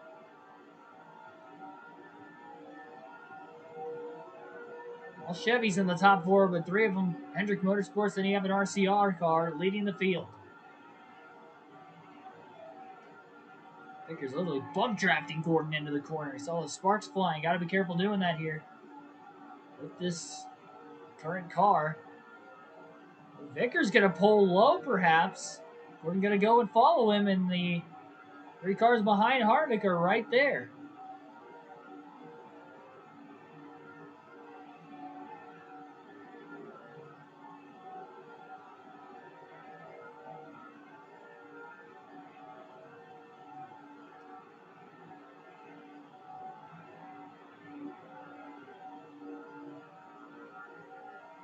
Gordon is underneath Kevin Harvick.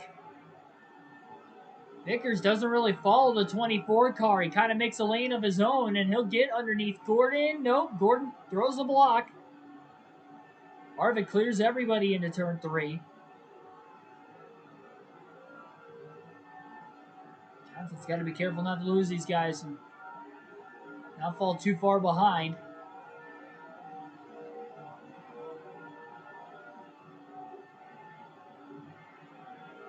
Vickers underneath Gordon.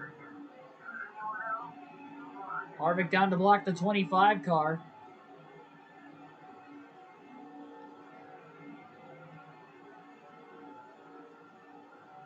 Now Johnson underneath the 24. Well, Vickers hasn't led a lap yet. We'll see if he'll be able to lead here pretty soon. He's got to run down the back straightaway. Harvick may try to pull down and block. And he does in the center of the corner. Harvick's done a great job so far. Holding the Hendrick cars behind him. Not sure how much longer that's going to be able to hold off, though. Harvick leads another lap that time, but Vickers is underneath him. Into turn 1 for the race lead, Brian Vickers. Place where he actually did get his first career win at Talladega in 2006. In the fall race. Of course, he's a rookie on this season. And Vickers is going to lead at Talladega. With just 80 laps to go. Coming to 79 to go this time by.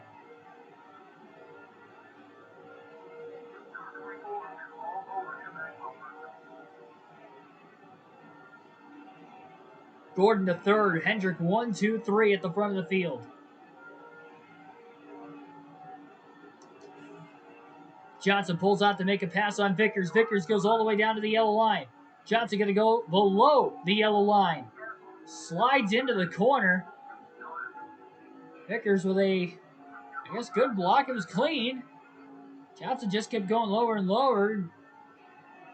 Had to lift with the car sliding out from underneath him.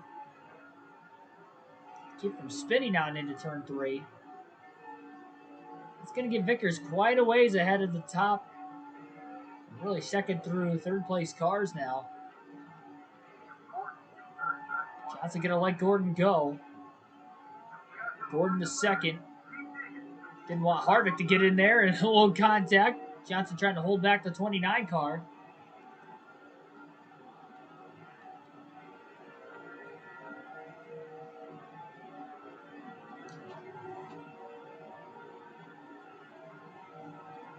Now we'll see if all three of these guys can break away from the 29.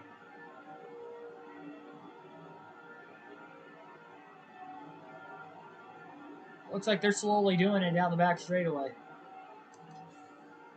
Oh, Gordon going low. Johnson going even lower. Johnson is underneath. Gordon into the corner. Low contact. Gordon washes up the hill. Harvick back to third again. No, Gordon blocks him off.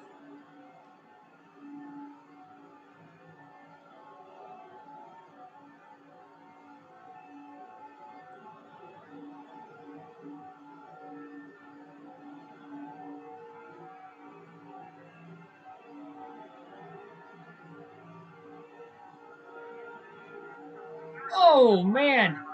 Casey Mears just washed up the track right in front of the race leader, Brian Vickers. Vickers got way out of the throttle, and Jimmy Johnson on the high side going to get to the lead all by himself. He's now about 1.6 seconds ahead of the pack. Michael Turner, welcome to the stream.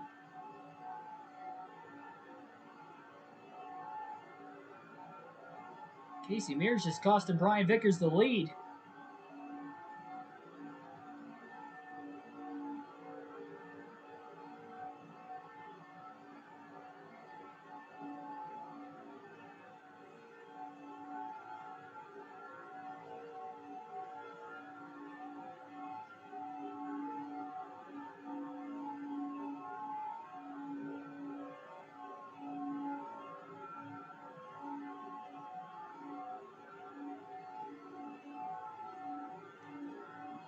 Yeah, that whole Bristol situation, I'd say most of the blame was on Harvick.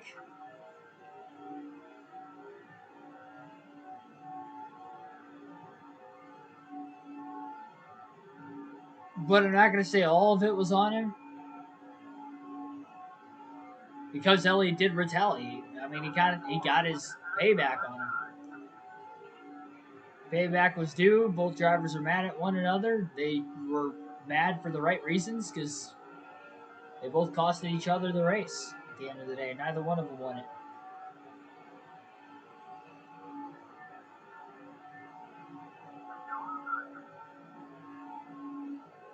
But I'd say Harvick would get the majority of the blame on it, though, because he was the one that, I guess, instigated the incident. Now, I will also say I think Harvick was trying to pass him clean.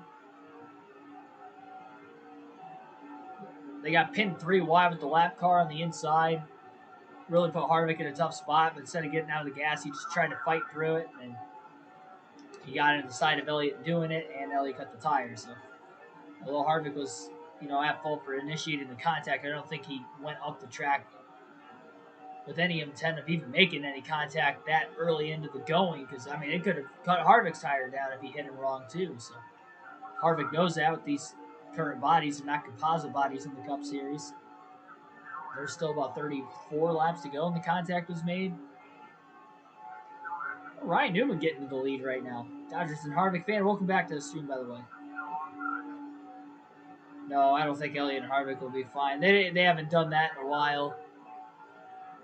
They haven't fined 2 drivers for altercations in a long time. Ever since they adopted the boys have at it back in 2014, 2016, whatever it was. Unless 2 drivers go out there and just start intentionally wrecking each other, that is when they'll draw the line. But one confrontation like this, they're not going to do anything. They'll probably sit them down with a discussion after a second confrontation. If it turns into a third or elsewhere, then that's when suspensions and fines will start to be implemented. But first instance, no, nothing's going to come out of it.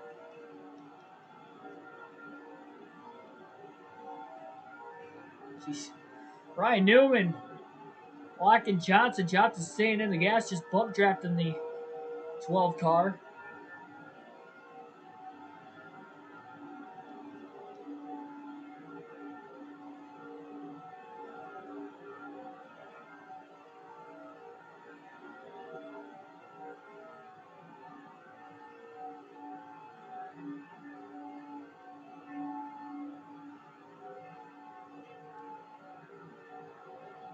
Johnson doesn't have any help behind him, so he's not able to really get a run on the 12 of Newman.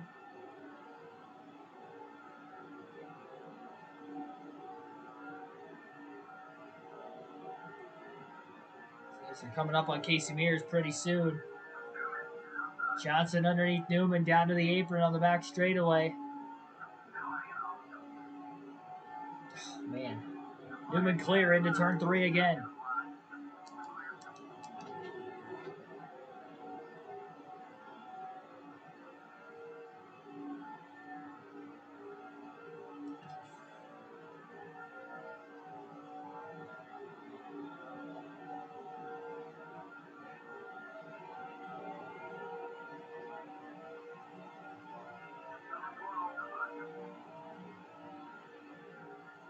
Johnson to the lead. What a crossover by Ryan Newman. Newman back out in front off of turn 2. I don't think you're going to see any intent with retaliation at Vegas. Not on an intermediate. Intentional intent is saved for short tracks.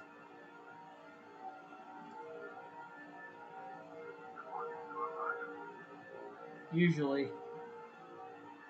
I mean, you might see something start on an intermediate, but they usually don't transpire into the bigger racetracks. Newman and Johnson just keep side drafting each other. I think Casey Mears pulled up in front of Jeff Gordon and Brian Vickers again. Well, it's Kevin Harvick who was in there, and that has allowed the 12 and the 48 to really pull away from the rest of the pack. Johnson has just absolutely struggled trying to get around Ryan Newman right now without any drafting help from behind.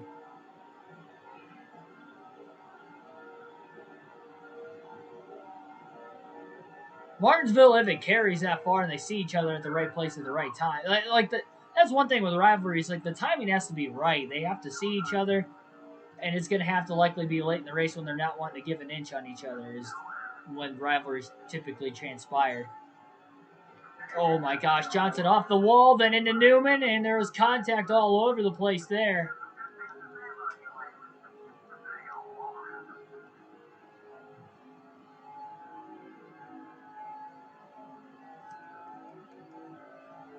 Jimmy went to the high side, he scraped the wall, and that wall bounced him right back into Newman. I don't know if it's rust from not playing any NASCAR video games in like 5 or 6 days, being at Bristol, or what it is, but Talladega, I'm having a tough time trying to hold my line. And here comes Jeff Gordon immediately. Fakes high, he'll go low. Johnson got to try to race a little bit cleaner. Well, I mean, I try to race clean as it is, but oh my gosh, almost got into Harvick again. Some boneheaded mistakes that allowed Jeff Gordon and Jimmy Johnson, Jeff Gordon, Kevin Harvick rather, to run 1-2. Harvick going to go to the bottom. He's going for the lead. Johnson with a run underneath the 29 of Harvick. Squeezes 3 wide for the lead into 3. Johnson clears them both, and he's back out in front.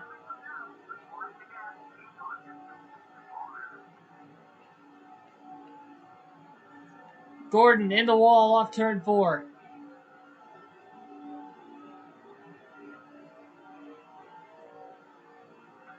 Wasn't a lot of room for error, and now Johnson's left to try and fend off Kevin Harvick.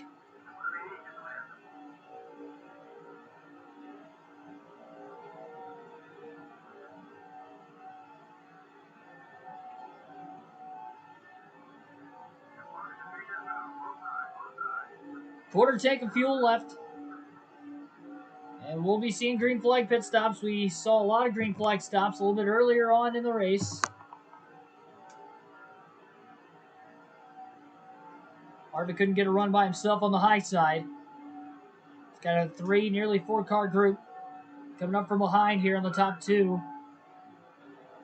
We're really going after it again.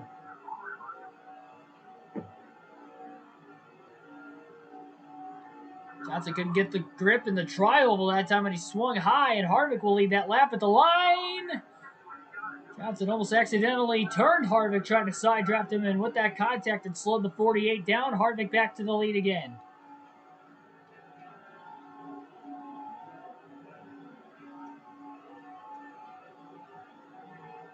Lap car coming out of the pits, that would be Dale Jr. Harvick had a pretty big advantage on Jimmy Johnson that time. Johnson going to try to slingshot him into turn 3. Johnson is there. Harvick up high, trying to side draft the 48. Off turn 4, it's going to be Harvick trying to get a run again. Both cars are side by side for the lead. Gordon going to go with his teammate. No surprise there. Johnson trying to side draft Harvick again. Lap car coming out of the pits just up ahead. We've seen that for quite some time yet. Harvick fended off Jimmy Johnson for another lap there.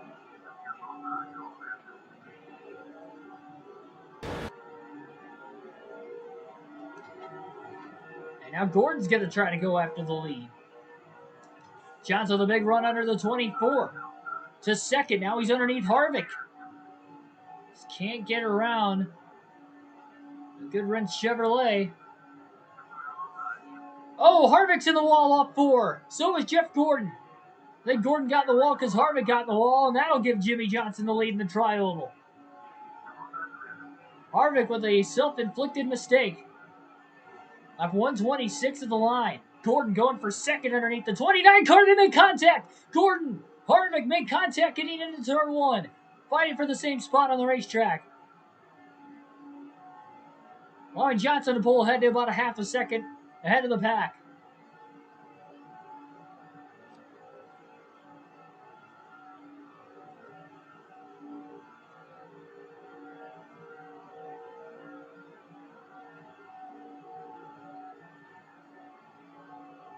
Chicagoland's a really fun track. Probably the track I'd miss racing at the most of the new NASCAR games. Still get to do it with the old games, though. More lap cars making their way off of pit road, lap 126 of the line. They're going to have to be careful on the inside of the track. Steer clear on the high side for the moment. Here comes Gordon. Johnson with a block up high. Stewart on the bottom. He's going to go lap down. He's had one of the faster cars in the field. When will these leaders decide to make their jump onto pit road? I have to imagine they're going to try to go as far as they can. Gordon finally fakes Johnson out. Johnson was swerving around like crazy for quite some time. Couldn't do it anymore. Jeff Gordon to the lead.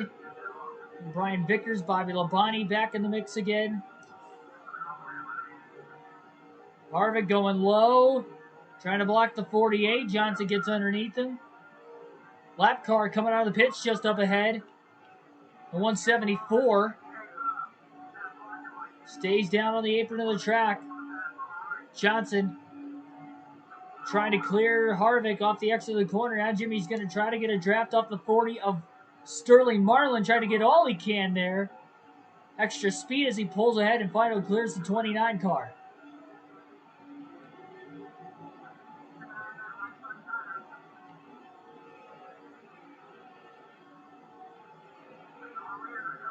Bobby Labonte will duck onto pit road. Chevys have dominated the race. Oh, Johnson in the wall in the tri-oval. Kept going up and up and up, and Gordon was right there for the block.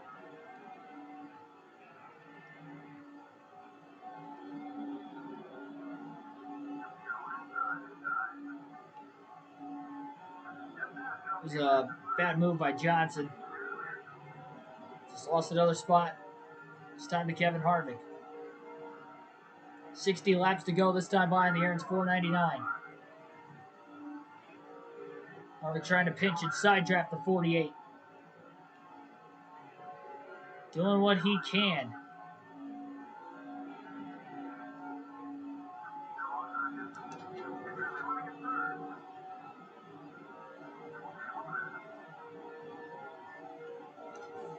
There it is, 60 laps to go at Talladega. 3 wide coming out of the pits. Got to be careful. 3 wide for the lead into turn 1. Johnson gets loose. Contact with Harvick.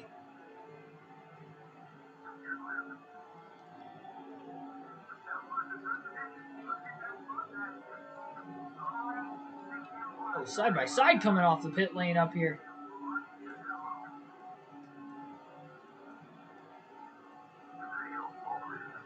Gordon got held up by the lap car getting into 3. That would have been Jamie McMurray in the 42.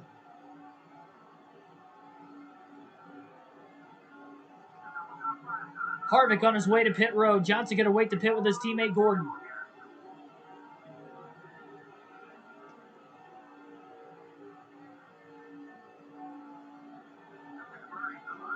Lap 130. Gordon leads in the air 499 at Talladega. Our second green flag stops of the day. No caution in the middle of them, at least for the moment. We've had 5 cautions total in the race. This is one of our longest green flag runs of the day. Down the back straightaway, Johnson trying to get to the lead before making his green flag stop. Underneath Jeff Gordon down the back straightaway, and he'll pull clear into turn 3. Johnson a little loose on these older tires, though. Gordon crosses him back over. Gordon going to pit this time, so is Jimmy Johnson. 70 miles per hour is the pit road speed limit. Got to make sure he doesn't speed. And he was speeding. Johnson carried too much speed down on the pit road. So he's going to go fuel only to try and make this stop as quick as he can. A fuel only stop to make it as quick as possible. And now a mistake on pit road as the gas man had troubles trying to get the can into the fuel tank. And even with a fuel-only stop, it is still going to be agonizingly slow. 16 seconds. And that is going to allow Jeff Gordon to get back to the lead. Remember, a pit road speeding penalty of 5 seconds also had costed Jimmy Johnson right there. So Gordon wins the race off pit road. The penalty for Johnson just too much to overcome. But Johnson hopped onto the banking much before Gordon, and getting up to speed, it's going to be close. Getting up to speed, Johnson's going to beat Gordon. But Johnson on older tires. Kurt Busch leads. He'll get himself 5 bonus points. He'll cycle out of the pit lane.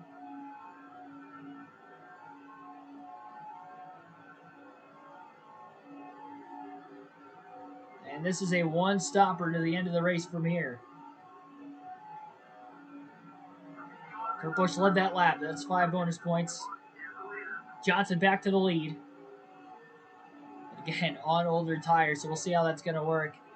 Rusty Wallace, Kurt Busch in turns 1 and 2 right now. Gordon trying to get to the high side. Johnson going to block.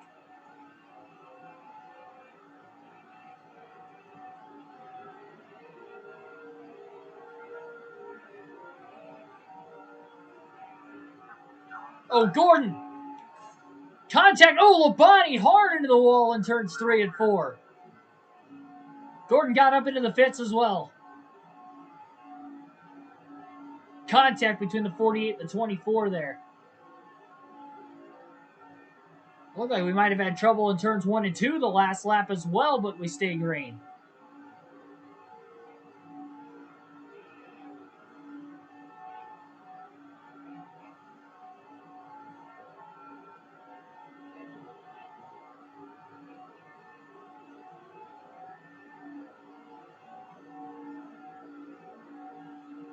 Bristol was fun, but you liked old Bristol before they widened it. I like current Bristol now. I think racing with multiple grooves, in my opinion, is better than just a train around the bottom. I know, you have the old-fashioned bump and run, but Martinsville being that racetrack, I think that's fine. We know Martinsville puts on good racing as well. So we have a short track that does that. I think we can allow Bristol to have multiple grooves. And honestly, I think the current configuration of Bristol is the best, in my personal opinion. Just a huge fan of multi-groove racing. Cars handle best for each specific driver and what lane and which tracks. I feel like that just produces the better racing. Pure racing. When it's driver versus driver. Oh boy. It almost got pinched that time by Jimmy Johnson. Johnson, these older tires having a much harder time trying to hang on. Accidental contact now off turn 4. With rookie Casey Kane.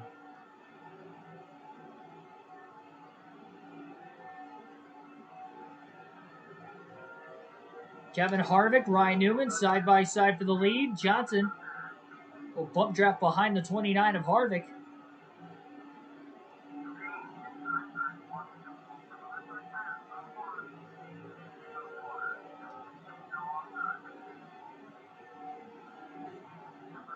Newman going to get a shot now from Jimmy Johnson. A little bump draft.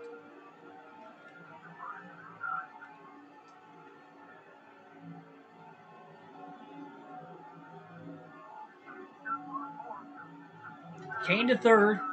Harvick to the lead, clearing Newman off turn 4. Newman going to try crossover to the bottom. Johnson's got a huge run in the tri-oval himself. Cuts back underneath Kane. Crosses him over for third.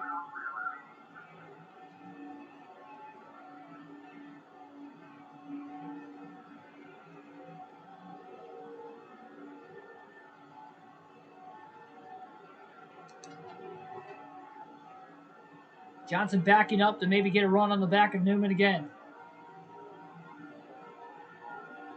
Harvick with a block on the 12. Really slowed Newman down. No chance Newman had of blocking Jimmy Johnson that time. And into turn 3, Johnson gets underneath the 29 of Harvick as well. Trying to prevail on old tires. Side drafts. Harvick, caution is out off of turn 4. Caution's out. Harvick got into the wall well after the yellow. And I think he had the lead on Johnson. Oh my goodness, Casey Mears. What happened to him? He was on the apron of the track and he just loses it to the inside, head on into the inside retaining wall. Down to the grass. He was a few laps down, running the bottom of the track. Well, now Jimmy Johnson can pit for tires. After taking fuel only because of having a pit road speeding penalty, he wanted to stay up there with the leaders.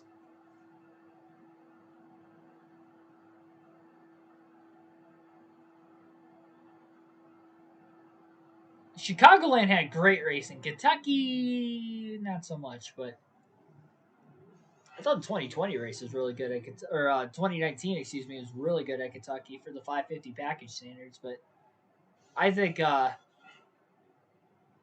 no, Chicagoland was, in my opinion, the best mile and a half on the schedule. Kyle battle. I mean, it's just great multi-groove racing at Chicagoland. 2019 had a really great race too. The track was in its prime. Green flag back in the air following our 6th caution of the race. A restart now with just 49 laps to go. Johnson in the back of Robbie Gordon on the restart. Stalling out both the 31 and the 48, it looked like.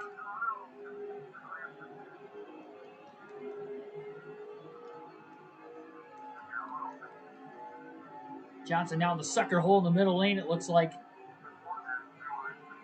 think that hurt him more than what it hurt Robbie Gordon on the restart. 3 wide up towards the front of the field. We've had 6 cautions, but still no big ones in this race. Basically double file restarts with the lap cars to the inside of the lead lap cars. Looks like they checked up a little bit in the tri-oval. Johnson gets the run to the inside.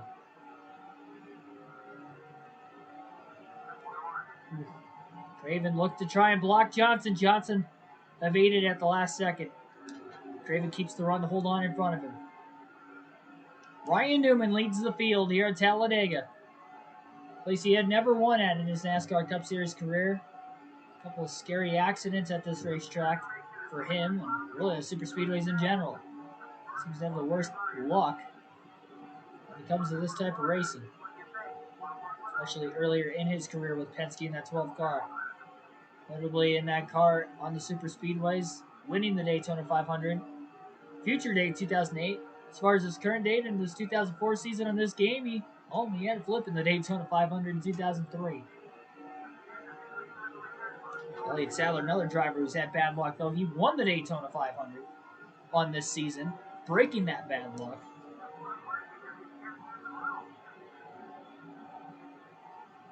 There's a fan that looks like me on Monday Night Football. Maybe it is me. They're watching my live stream right now.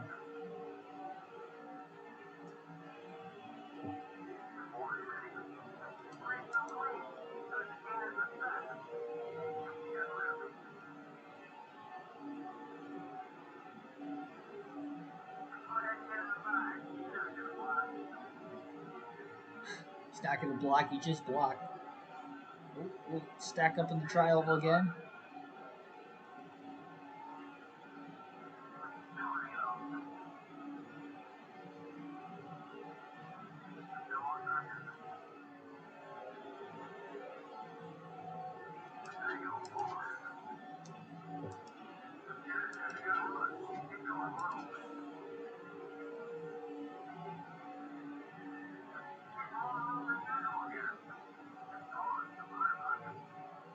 Johnson going all the way down low. These guys are on fairly equal tires. That's why he's not driving through the field quite as quickly as he did earlier. Kind of a 5-lap fresher tires, which will make a little bit of a difference, but not as much of one. That's why he has only gained one spot since the restart. Makes up another one in the tri-oval that time. He started 17th. He's up to 15th. He's got a teammate, Brian Vickers, right in front of him. They worked well together, getting Vickers to the lead earlier.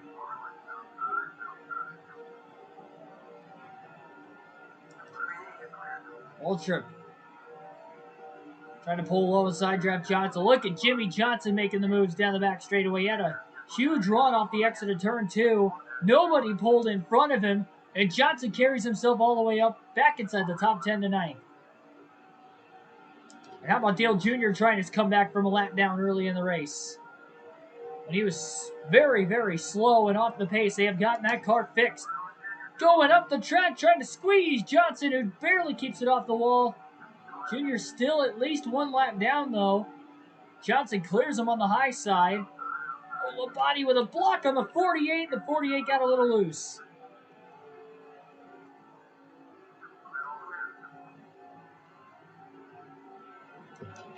Fly just landed on my nose. Better not be the same one that was terrorizing me like a week ago when it was back in my room. It's the last track. I want that issue.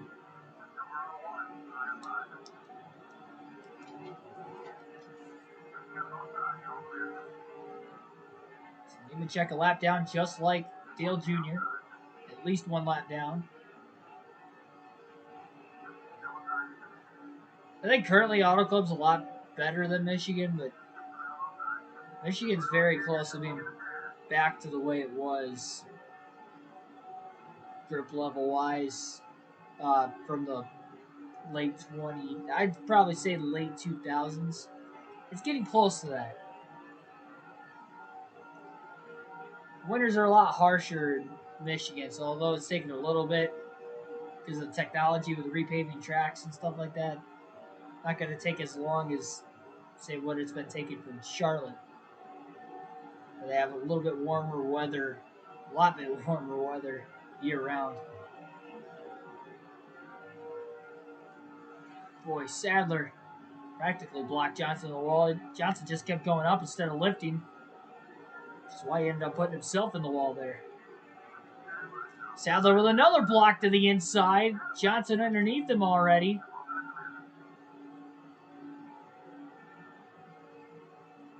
Do it once, shame on me. Do it twice, shame on you. And Elliot Sadler Drifted up and out of the groove.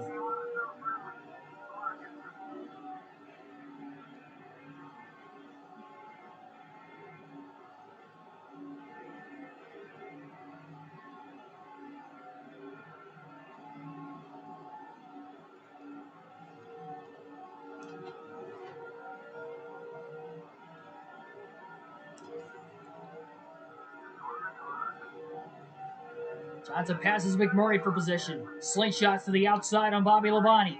Just getting to the outside of Matt Kenseth, who really squeezed him up the track. Still squeezing him. Bottom open now for Labonte. And McMurray as well. Oh boy, they almost stacked up off turn 2 as they tried to merge.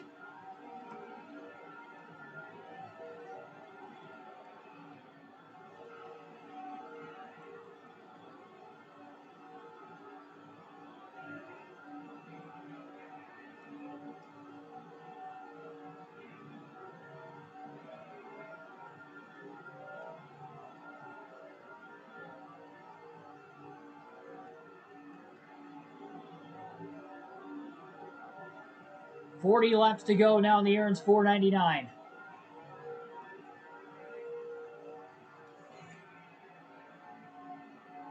Johnson drifts up into the wall again in 1 and 2.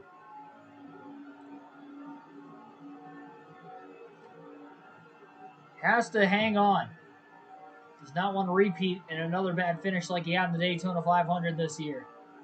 Led a lot of laps earlier on in the race. Hasn't led so much in the second half of the race, but still trying to fight.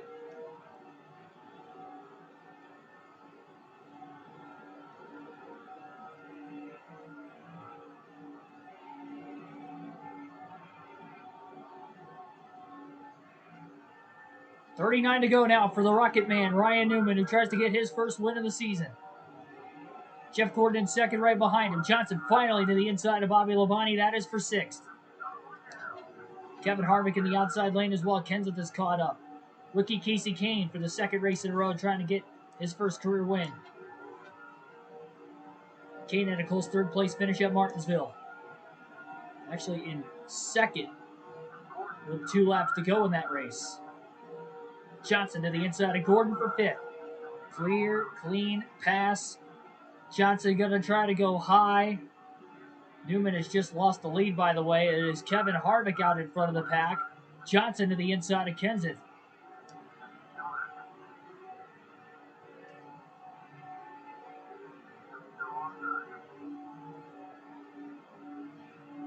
And no, I've played NASCAR video games way too long. Thousands of races that I cannot remember vividly my first win ever in a NASCAR video game. I know on the channel it was the very first stream I ever did, which would have been the NASCAR Heat 4 Daytona 500. But as far as like off the channel, I have no clue. Oh my goodness, look at this move! 3 wide to the outside. Jimmy Johnson took the peak. The run wasn't enough. Head of steam had died off. 3 wide to the inside for second, though. And it might be 3 wide for the lead overall. Kane trying to get the middle lane going. Ryan Newman still up on the outside. Jimmy Johnson clears Kane into 1. Kane files to the bottom. 12:48 side by side. Kane to the bottom. He's going to take it 3 wide for the lead. Things are mixing up in the pack. 3 by 3. Into turn 3 at Talladega. This is going to get tight into the corner. Kane off the apron. He clears, and the rookie leads the Aaron's 499.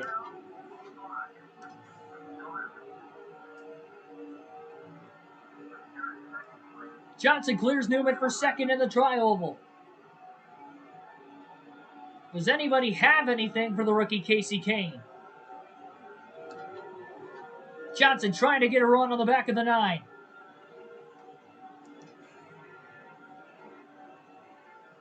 First laps led of the day for Casey Kane, and it is late at Talladega. We mentioned anybody could win at the start. 6 cautions. Most of the field has survived, but less than half are on the lead lap. Johnson to the inside of Kane into turn 3. Couldn't clear him, and Kane holds on.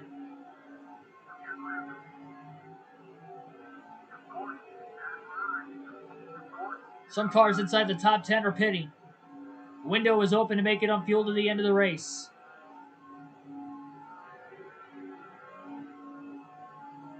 Oh, contact. Johnson didn't know there was a car still on his outside. That would have been Newman in the 12 who was there.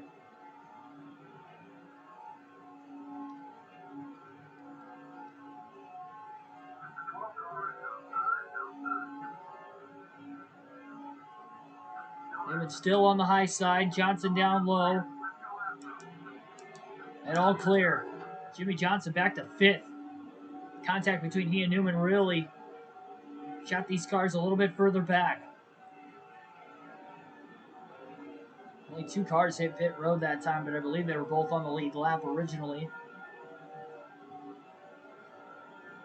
Johnson, Newman trying to draft with each other. In the tri-oval to catch the top 3 once again. Jeff Gordon out of the lead. Matt Kenseth the second.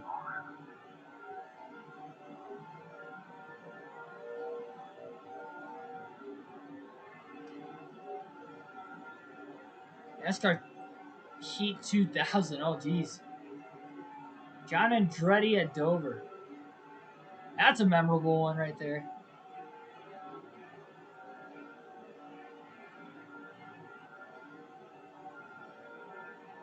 It's pretty cool. I don't think I've ever played that game, honestly. Rusty Wallace coming out of the pit lane trying to get up to speed.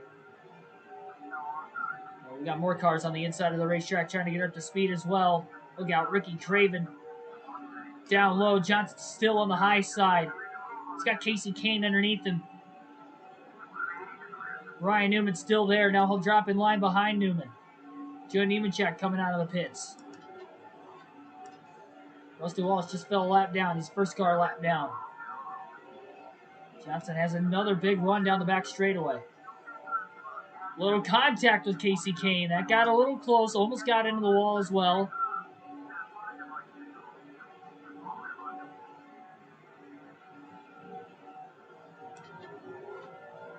And Newman kind of got shuffled back a little bit more.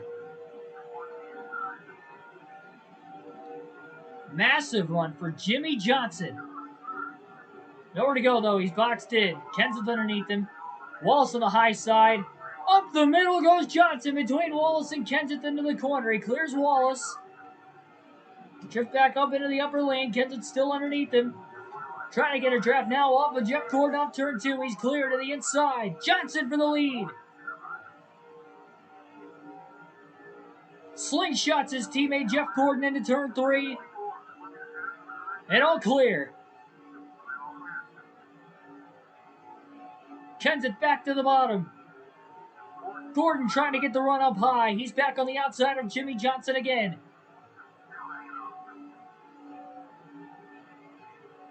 Kenseth's going to go with the 24 car. Gordon leads the lap at the line. Casey Kane now in line behind the 48. Johnson tried to side draft the 24, getting into 1. 30 laps to go this time by in this Nextel Cup Series race at Talladega. It has been wild, as Talladega usually is. Dale Jr. coming out of the pits. He doesn't want to lose another lap. The leaders are side by side. Jr. trying to get up to speed. He pulls up in front of Johnson. And Gordon. He just stalled the entire pack up. They're still side by side for the lead, though, off turn 4. That could have been disastrous with that move by Dale Jr.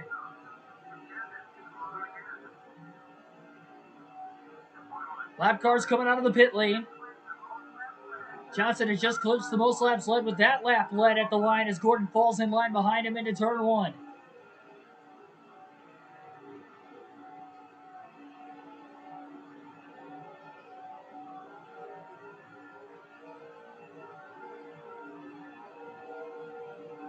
How much of a draft is Gordon getting off of Dale Jr. as Johnson goes low to block Kenseth down to the yellow line on the inside of the track. Kenseth back up the track now to try and side draft Gordon. Johnson pulls away into turn 3. Kane to the inside. They're 3 wide for second place off turn 4.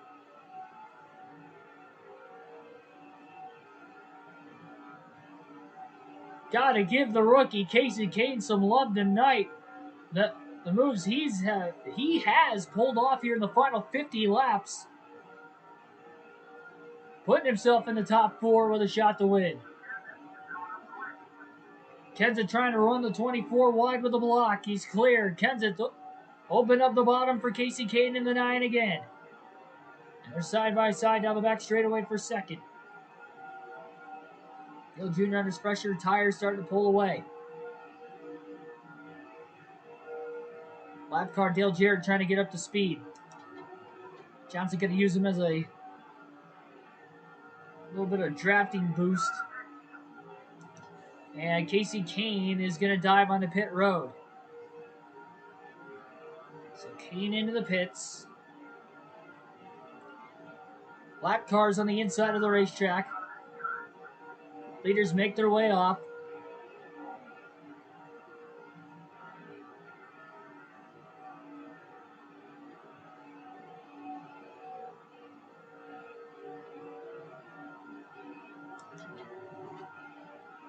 Dale Jarrett underneath Dale Jr. Side by side, that's going to slow them down. On this 3-car group to close in. Johnson trying to get a draft off Dale Jarrett, trying to pull away from the 24 and the 17 who are side by side behind them. All over the inside of Matt Kenseth.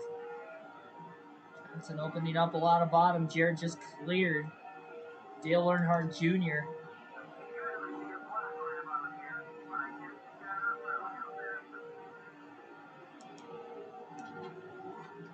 Kenseth, for the short moment, went in line behind Gordon. He's still behind him, it looks like. Down the back straightaway, Johnson got a pull off of Dale Jr. Now he'll pull down in front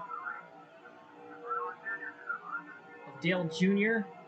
Putting him another lap down, trying to side draft Dale Jarrett now. Oh, Jarrett in the wall off turn 4. That didn't help him at all.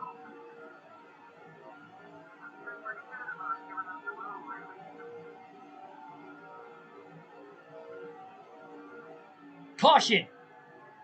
For the 7th time today as leaders cross the start-finish line. A crash involving Kevin Harvick and Tony Stewart at the... Man, it's hard to tell what corner they were on. I think they were in turns 1 and 2 trying to get up to speed. Yellow flag flies again, and everybody who stayed out and did not make their final stop will pit now. 4 tires and fuel. 7th yellow of the race again in this one. You won't want to go anywhere because we're going to have just over 20 laps to go when we go green.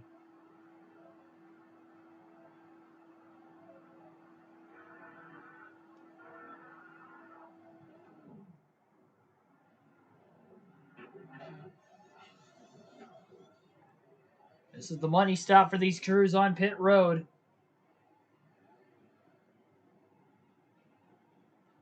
Oh, a mistake by the Jackman now on Jimmie Johnson's stop. And this is a slow stop for Jimmie Johnson. He's going to lose quite a few positions. On the money stop, their second mistake of the night. First, it was the gas man, now the Jackman. A lot more cars went a lap down with that caution in the middle of green flag stops. Second time we saw a caution in the middle of green flag stops today. Johnson cycles out 10th. Elliot Sadler is the leader on the restart. Green flag back in the air at Talladega. 23 to go in the air. It's 499. Johnson finds his way back down to the bottom of the racetrack. Marlin makes a move down low underneath Johnson, who's trying to draft off of his teammate Brian Vickers out in front of him. Like Penny Enterprise, especially leading Kyle Petty. Oh, that's pretty cool. Still want to meet the king. Still got an opportunity to, you never know. Still goes to the track from time to time. Oh, 4 wide in the tri-oval at Talladega. What a move for Jimmie Johnson getting back up to speed. Darted between Biffle, Riggs, and Kenseth. Holding on to 10th place. Oh, and now we got a car blowing up on the outside of the racetrack. It's the 171. He's trying to get to the inside and out of the way with the pack of cars around him. Now he gets to the apron. He is very slow. He'll make his way into turns 3 and 4. We stay green at Dega. Coming to 21 laps to go, this time by. That could have been a disastrous accident. No more than a 3 or 4 car crash of the 7 cautions today. Still have not seen the big one. And as we get later into the race, we've seen 4 wide. We're about to see it again into turn 1. Nope, they're 3 by 3 at least. Kane thought about blocking Johnson on the bottom. He couldn't do it. Johnson had to run. 3 wide in the middle. 192, almost making a little bit of contact. He was just trying to stay out of the way. Look at Kasey Kahne fending off Jimmie Johnson, holding on to his position on the track again.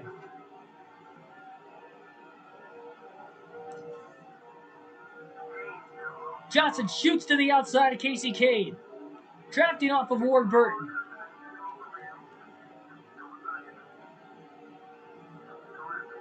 Off turn 4, Johnson drafts around Kahne to the inside now of Ward Burton. Now I think Kasey Kahne is a lap down because he pitted well before the caution wave. It's just a tough break for him. He was leading laps in the final 50 here late and had a good shot to win.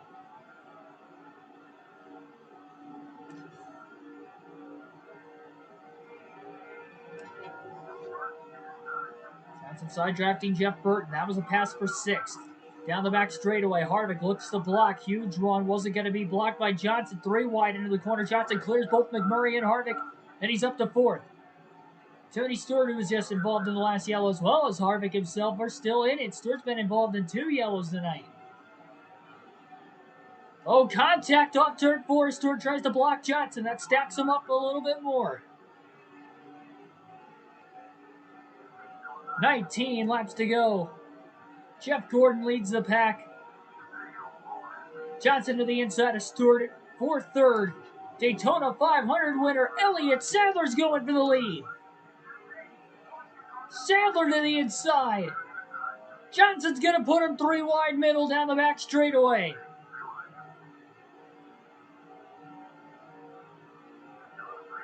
Three wide pass for the lead. Johnson's out in front. The Aaron's 499. Pack is scrambled up behind. Gordon still up high. Sadler crosses over. They're 3 wide again off turn 4. Johnson trying to fend off to the middle. He clears Gordon up high in front of his teammate. Sadler trying to side draft him. Johnson leads that lap at the line.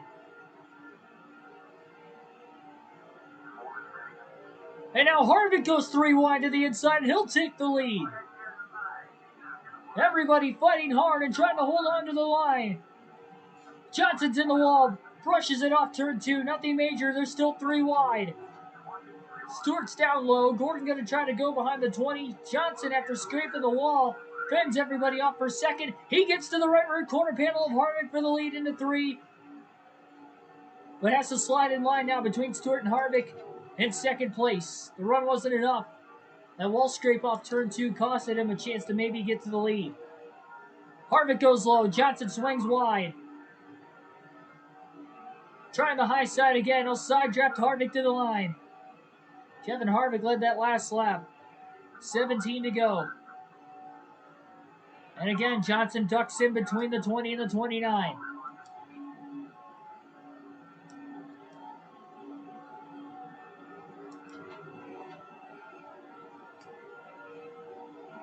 Johnson sets another run up on Harvick. Harvick didn't even attempt to block that time. Johnson to the lead into 3. And I'm sure that is not going to be the final lead change of this race. If it's even a lead change by the time they get back to the start-finish line. Johnson a little wide, trying to get the block on Harvick. Contact now with Stewart on the bottom. Johnson's in the wall in the tri-oval, and he's stuck to it. He can't get off of it. Back to 8th place. Now he's got to be careful not to lose the lead draft, and he's well up the pace and may do so.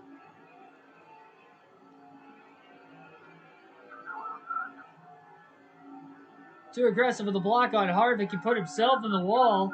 No contact with the 29, but then he couldn't get off the wall in the tri-oval.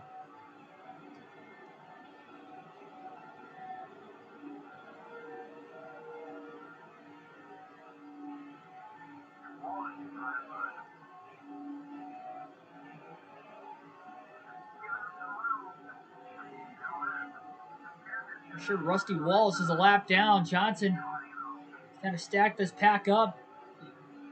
3 wide middle. He's got his teammate Brian Vickers to his inside. 15 laps to go at Talladega. A 1.8 to 1.9 seconds off the lead. Oh no! He got into his teammate Vickers. Kenseth's in the wall. So was Jimmy Johnson. Caution will wave again. Our 8th yellow of the race.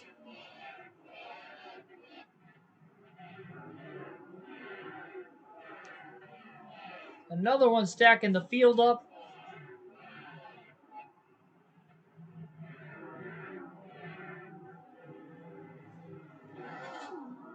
Johnson going to hit pit road and try to repair this damage now. You can tell the car's getting beat up. It wasn't nearly as fast as what it was earlier in the race. And we're going to set ourselves up for another restart.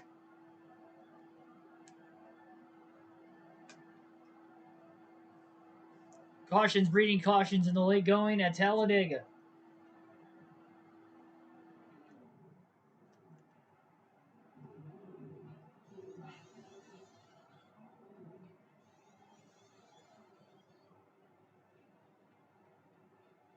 Oh my goodness, the Jackman falls over a second time on the second straight pit stop. That's the 3rd straight stop that Jimmy Johnson and his pit crew has had some sort of an issue. That pit crew has definitely been biting him. There aren't a whole lot of cars on the lead lap. A lot of lap cars will line up to the inside on the restart. Johnson taking on fresh tires. That is the call. 11 laps to go at Talladega. If we get another caution from this point on, assuming it's not on this first lap of the restart, the rest of the restarts will come single file with all the lap cars behind the lead lap cars.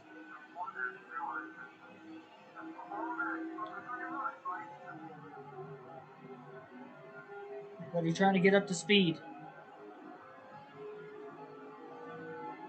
Johnson trying to squeeze and block Kyle Petty off. Look at the lane changing and the blocking down the back straightaway, even in the back of the pack. Will they make it to the end? Another 3 or 4 car accident brought out the last yellow. Still awaiting the big one. Contact with the 198. That wasn't very good.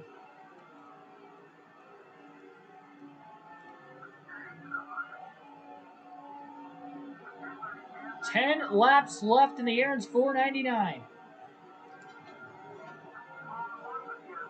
Johnson in 16th and needs to go. 144 way up the track. Flipped the apron getting into the corner and he couldn't hold the bottom. Not that low. Middle and upper lane stacking up a bit. Johnson down on the bottom. 107 car behind him giving enough of drafting help. Johnson again with a little bit fresher tires.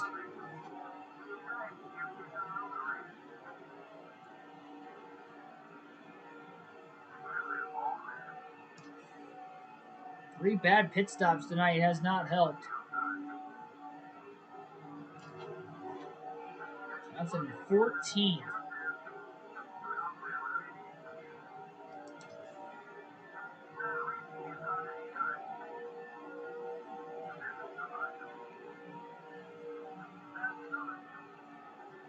Johnson's just got to wonder, will he have enough time to make his way through the field?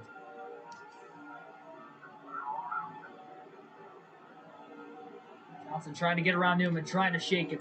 Newman keeps throwing blocks. I believe they are for position. Finally, Johnson gets underneath him, 3 wide and 3 and 4. That was a pass for position on Newman. Hasn't quite cleared him yet. Around Waltrip for position, now up to 11th place in the Tri-Oval. 8 laps to go in the Aaron's 499 at Talladega. Johnson trying to get through the pack of cars. Harvick leads late in this race. Johnson can find a teammate. That might be the best option. He's got Labonte there. There's a lap down. I think Vickers is on the lead lap. I know Gordon for sure is on the lead lap. We'll push to the back of the 192 car.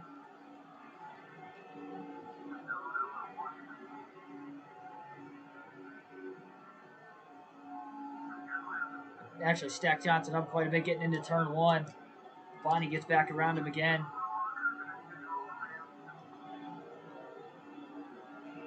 Johnson trying to get a draft off his teammate.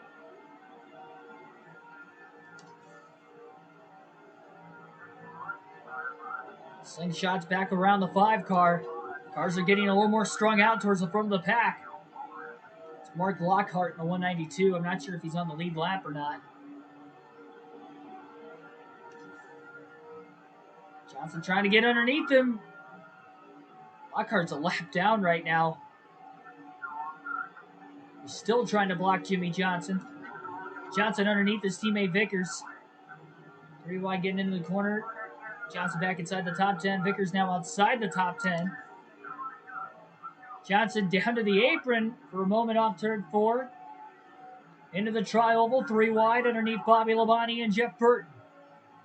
6 laps to go at the line. Still 1.6 off the lead. And obviously some cars in between them. Johnson still underneath Burton into the corner. Labonte pulled clear of both drivers though.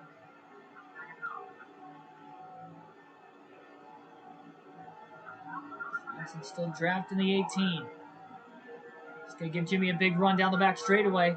Labonte inside of Casey Mears, 196 miles an hour. Look at the block by Labonte into 3.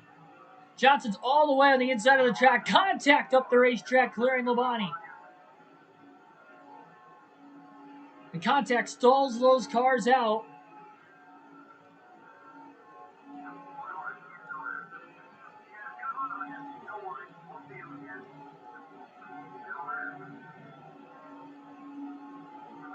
Five to go.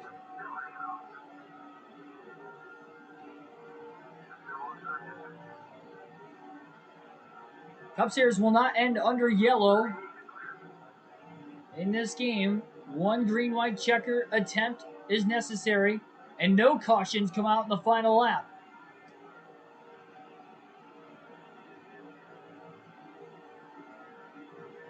Johnson's just drafting with McMurray for right now.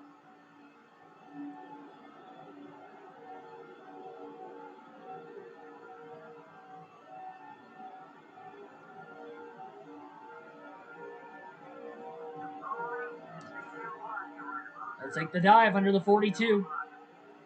Daytona 500 winner, Elliot Sadler. He's in the top 10. Falls back to 7th, though, now as Johnson clears him into turn 1 for position. Johnson just close enough to try and draft Matt Kenseth.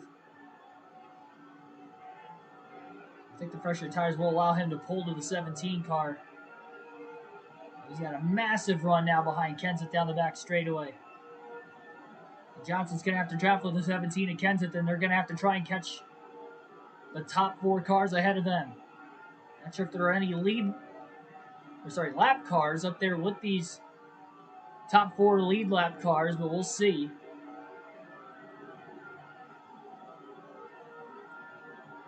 Three laps to go in the Aaron's 499. Top 6, all within 0.8 of a second.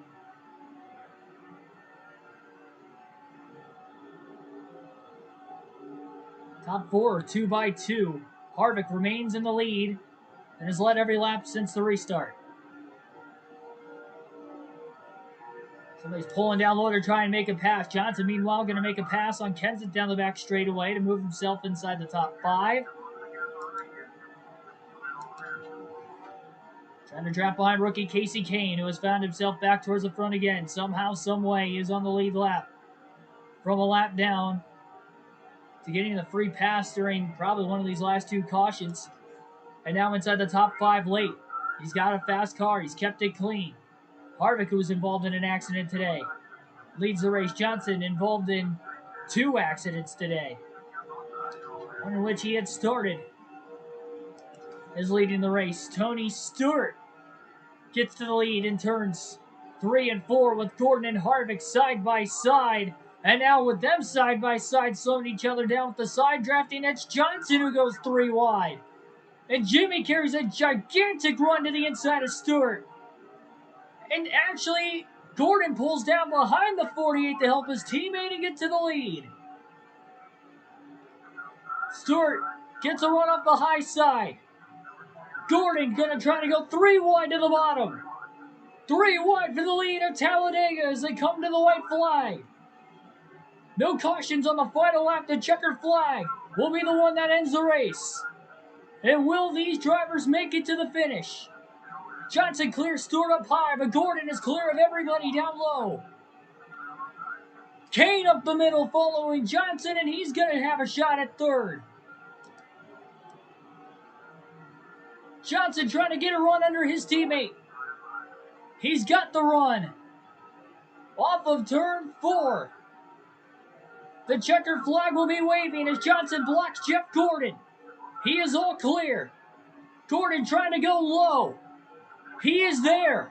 Jeff Gordon's on the inside. Johnson's on the outside. Johnson sideways in the tri-oval. Contact with his teammate. His teammate Gordon goes up and saves the race car. And as they spin across the line behind, it's Jeff Gordon who wins the Aaron's 499 at Talladega. Jeff Gordon wins. 1-2 finish for Hendrick Motorsports. Second straight second place finish for Jimmy Johnson, and Jeff Gordon has pulled off the victory.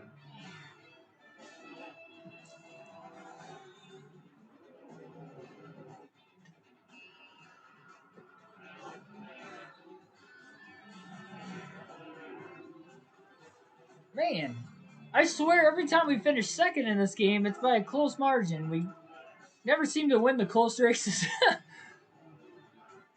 Not the Cup Series, at least. We won a couple close ones in the Busch Series, but even then we lose quite a few when we finish second. By a close margin. What a win for Jeff Gordon.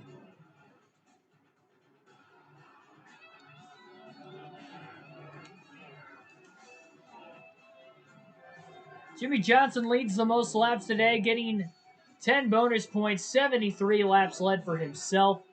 Jeff Gordon, who started 36, still finished first. 17 laps led for him. Kevin Harvick finishes third. Tony Stewart fourth. Casey Kane, the rookie, with back-to-back top 5s for himself. Really, Johnson, Stewart, and Kane all have back-to-back top 3s for Martinsville, Talladega. That's a pretty 2 tough races to get back-to-back top 5s. Matt Kenseth ends up in 6th. Elliot Sadler 7th. He led 17 laps today as well. Jamie McMurray 8th. Bobby Labonte 9th. And Jeff Burton rounds out the top 10. Only had 17 cars on the lead lap at the end of the race, though. That is because we had 2 cautions in the middle of green flag stops today that trapped a lot of guys a lap down, and then even more drivers a lap down the second time.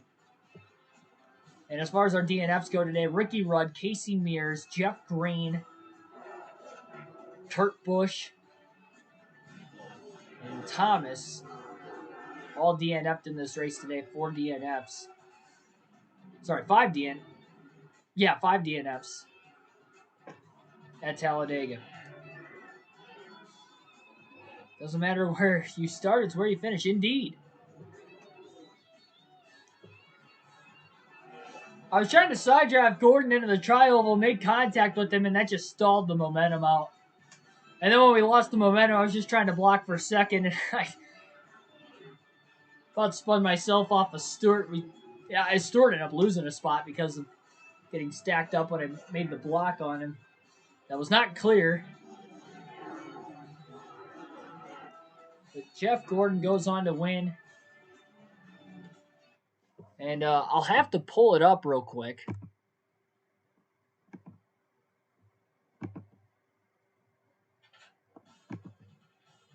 I'll have to pull it up, but I believe that is Gordon's second win of the season.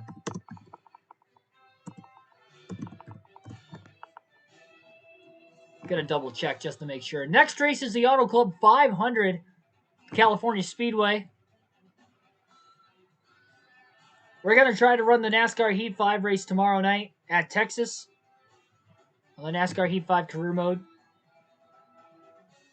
Hopefully. Should be able to run it.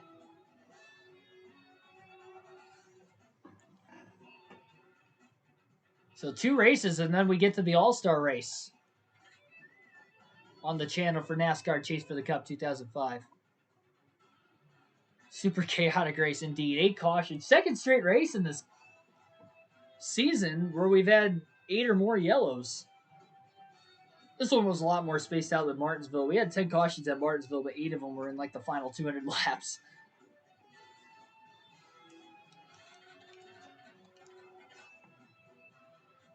Got some chase points.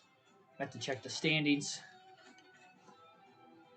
So Kevin Harvick is the points leader. Dale Jr. second. Johnson moves up to third in points.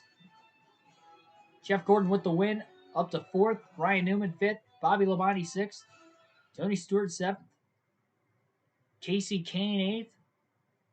Remember, 190 points is the max amount of points you could score in a single season. We are 9 races in, and so all the drivers within 190 points, top 8. And Kurt Busch only 193 back then, a bigger jump to 326 back of Rusty Wallace. But remember, there's a playoffs in this season. Only 10 drivers make it.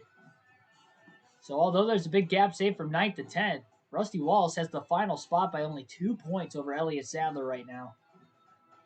Matt Kenseth right there. Imagine Matt Kenseth, who won the 2003 championship in real life, now in 2004, may miss the chase. That would be crazy if that ended up happening. Michael Waltrip running 15th. He's trying to make a late charge. We'll see. We'll see. And remember, wins don't grant you a playoff spot or a chase spot. 2004, it is strictly just the top 10 in points. All right, so let me look to see if that was Gordon's second win before we get out of here. Pretty sure it was. Yes, it was. So that is the second win of the season for Jeff Gordon. So Jeff Gordon's got 2 wins. Jimmy Johnson has 2 wins. Tony Stewart has 2 wins. Elliot Sadler has 1. Dale Jr. has 1. Kevin Harvick has 1.